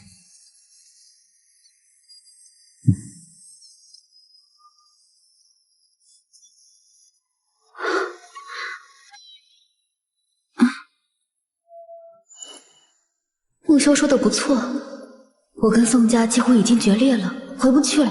侯府确实是一个很好的容身之所，而穆修经过了这些日子的相处，他确实有错，但并不是不堪，相反，他比这世上许多男人都强。只是希望我跟穆修也能来日方长吧。表嫂，我未打招呼便过来了，还望表嫂不要觉得冒昧。弟妹说的哪里话，我们是一家人，你来了我很高兴。听表嫂这样说，我就放心了。我今日来呢，其实是想说说有关宋姨娘的事儿。宋姨娘？你说宋娇？是，宋姨娘呢，昨日已经入府了，请表嫂放心。我呢，对娇儿妹妹甚是喜欢，我一定会好好待她，不让她受一点委屈。弟妹向来温柔宽厚，我自然是放心的。不过这宋娇虽然是我妹妹，如今也是表弟的姨娘，是齐府的人，我呀自然是不会参与表弟屋内的事，所以弟妹不与我说也无妨。表嫂说的是，倒显得我冒昧。夫人，傅姨娘来请安了。这傅姨娘脸上还带着痘痘，这要是过来了，让傅离看到，不知道又会说什么难听的话。小姐，为免打搅您和齐少夫人说话，这一下便先让齐姨娘先回去吧，稍后再来请安。不用，今日我刚好在，我也想见见我的庶妹妹。表嫂，请她进来吧。既然弟妹想见，紫娟，请傅姨娘进来。是。我那庶妹妹啊，自小乖巧懂事，她来这儿一定不会给表嫂添堵。表嫂也自来宽厚，想来一定不会亏待莹儿的。这是自然。碧琪，给夫人请安。傅姨娘不必多礼，快起来吧。谢姐姐。莹儿，你的脸怎么了？是我自己挠的。挠的怎么会成这样？表嫂，我家莹儿在家里还好好的，来了侯府第一天，怎么脸就成了这个样？表嫂，你最好给我一个交代。我刚刚还说对你和表弟屋内的人和事并不掺和，可是弟妹却对我和侯爷府里的人和事如此的感兴趣。我跟表嫂不一样，莹儿虽然已经出嫁了，但她依然是我的妹妹，我关心在乎，这是应该的，不似表嫂对宋娇毫不顾虑。我们莹儿乃是太后赐予侯爷，她来这侯府第一天却变成这般模样，太后娘娘若是知道，应该也会对表嫂要个交代。弟妹说的在理，那既然如此，我便给你个说法。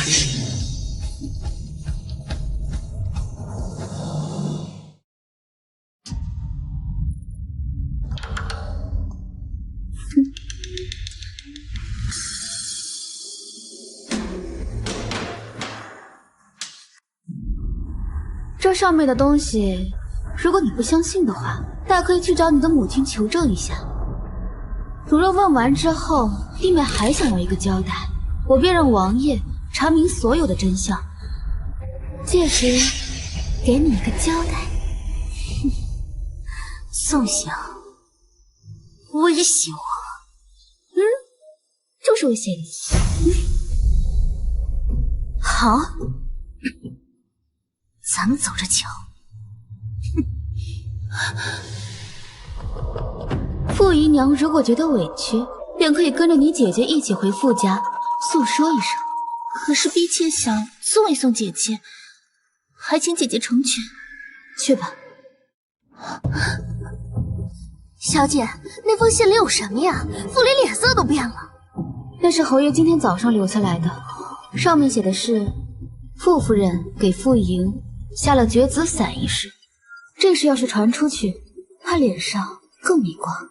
侯爷想的真是周全，早早就想到了有人要借傅离之手给我们小姐添堵，不似其他人总是恨不得呀宠妾灭妻，帮着那些妾室欺负佳妻。是啊，他有时候的确挺好的。好了，不说了，子娟，你去准备一下。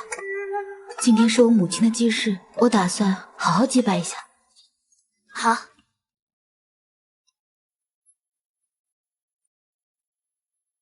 把你的脏手给我从身上拿下去！小姐，我们也是奉命办事儿，请你不要为难我们。小姐，是柳月儿，还有柳家那2个老嬷嬷。不用管他们，我们继续走。是。表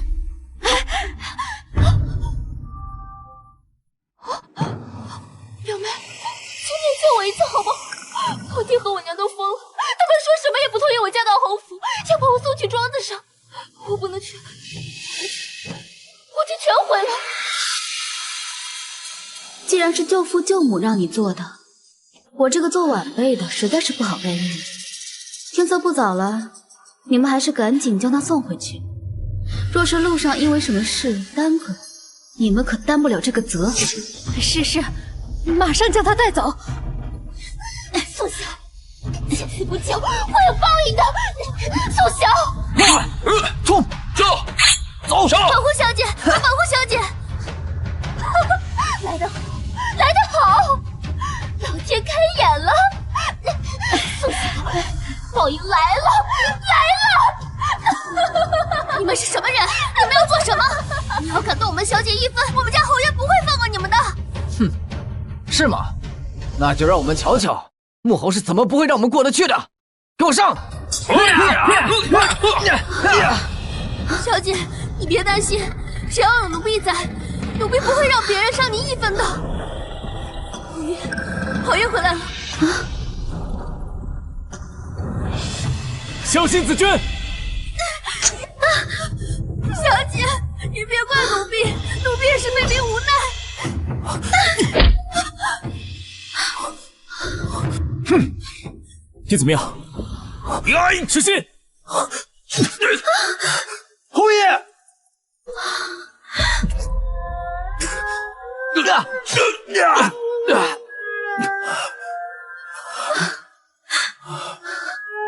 告诉府里人，我是意外受伤。是，属下明白。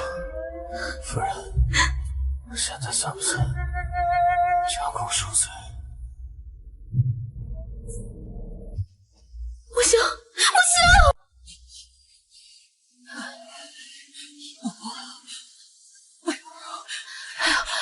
老夫人，侯爷和夫人既然天下，一定会风行化吉，不会有事的啊！只要秀儿和小小平安无事，我愿用我一生的寿命跟侯府的一切去换呢。我的孙子和孙媳他们怎么样了？不敢欺瞒老夫人，夫人伤得不轻，但未伤及要害，只是侯爷伤及要害，很是凶险。微臣也不敢向你保证什么。老夫人，老夫人，老夫人放心，微臣一定竭尽全力挽救侯爷性命。好，一切就拜托张大夫了。老夫人，使不得，使不得呀！侯爷有您这样的祖母牵挂，一定会转危为安的。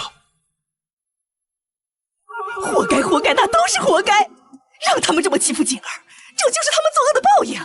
你说，如果木修死了，那这个侯府不就直接是继儿的了？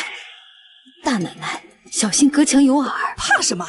老太婆现在全部心思都在木修那儿了，哪有心思管我这里？我在想，如果木修就这么死了，那白发人送黑发人，老太婆10有89也就这么过去了。那个时候，整个侯府就都是我和继儿的了。我的老天爷呀！我熬了这么多年，我终于是熬出头来了。哎呀，不行不行，我得赶紧去菩萨跟前好好祷告祷告。如果这次我能够心想事成，我一定给他重塑金身。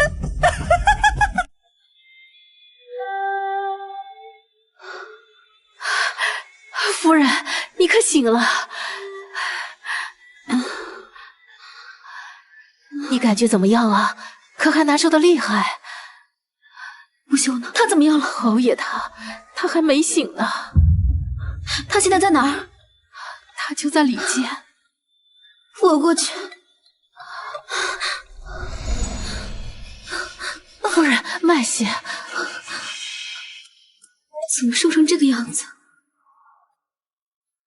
以后慢慢养，一定能养回来。紫娟呢？回夫人，她已被关了起来。为什么这么做，已经给我交代了。她说，是因为继母威胁她这么做的。因为柳氏给她下了毒，我这么做就别想拿到解药。是吗？可真是糊涂，赶上夫人和侯爷。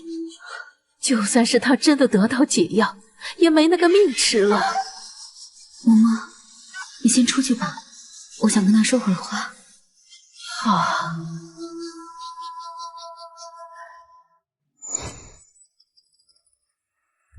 木修，你糊涂了。你之前那么聪明一个人，怎么当时就乱了分寸？是因为关心则乱吗？我真的值得你这么做吗？你上次说我没良心，其实不对。如果我真的没良心就好了。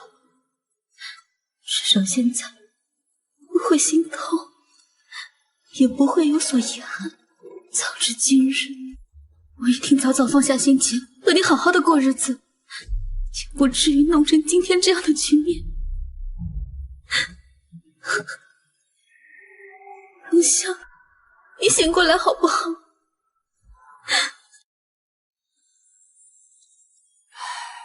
宋晓，有些话我过去不曾跟你说过，但是现在我觉得还是让你知道的好。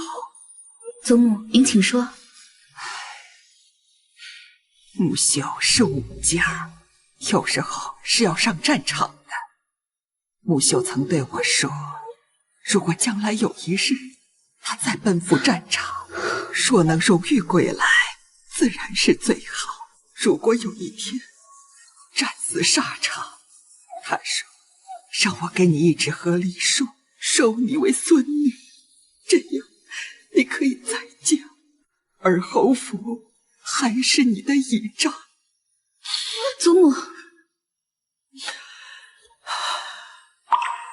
一辈子那么长，他最盼望的是你的喜乐安康，让你为他守寡，他不忍也不愿。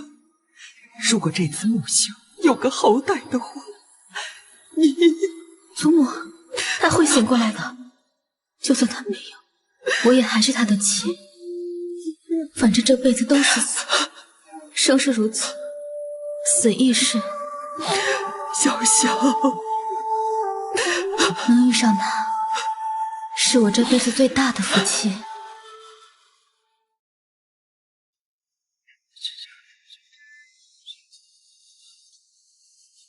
老夫人，怎么了？老奴刚才去给侯爷送水，看到看到什么了？可是修儿醒了吗？不是，是看到少夫人那么年轻，头上竟然有白发了。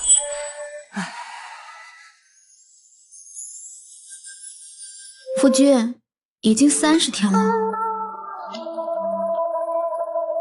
你准备什么时候醒过来？30天不吃不喝，你已经变丑了。男人变丑也会不值钱的，所以你什么时候醒？你要是再不醒，我可就变心了。夫君，这京城装那么多好儿郎，你说我改嫁给谁好？哪个能比为父好？这是梦吗？这不是梦。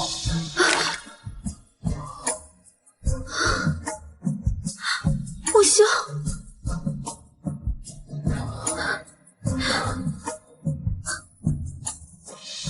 头发怎么白了？大概是因为想你。白首不相离，是吗？白首不相离。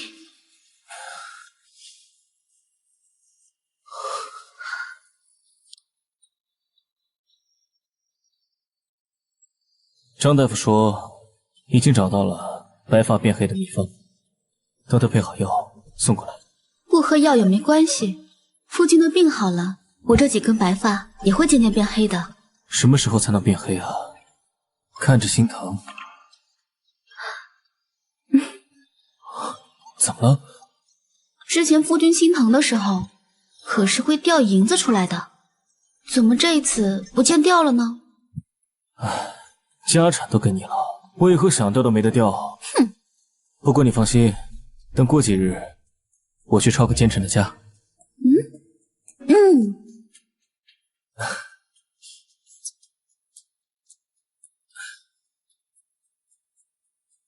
侯爷，怎么了？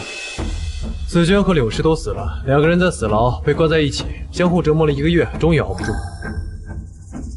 挺好，还有柳月儿呢，她在安堂怎么样？她腹中的孩子没了，她在庙中这1个月为了回京，整天寻死觅活，为了让柳氏心软，让三公子联系，做到最后把自己孩子做没了，还落下了病。听大夫说，她恐怕以后都难以孕育子嗣。挺好。还有少夫人，还有三公子，手下已经派人将他们送回老宅，已经派人严加看守，以后他俩怕是回不了京了。天道轮回，各有各的因果，他们现在是自食恶果，不冤。侯爷说的对。那宋娇呢？柳氏没了，他就没了靠山，没有人给他出谋划策，也没有人为他盘算。他现在在齐家怎么样？回夫人，据属下所知，那个口口声声把她当亲妹妹的齐少夫人，现在最喜欢的就是给她立规矩，折磨她。恐怕她以后的日子应该不太好过。那我与这齐少夫人相比起来，我还是蛮贤惠的嘛。我可是从来没有错谋过侯爷的姨娘。说到这傅姨娘在庄子上养病，养得怎么样了？什么时候能够回来继续伺候侯爷？你少欺为父。夫人，傅姨娘怕是回不来了。为何？傅姨娘在养病期间，在附近出墙了。啊？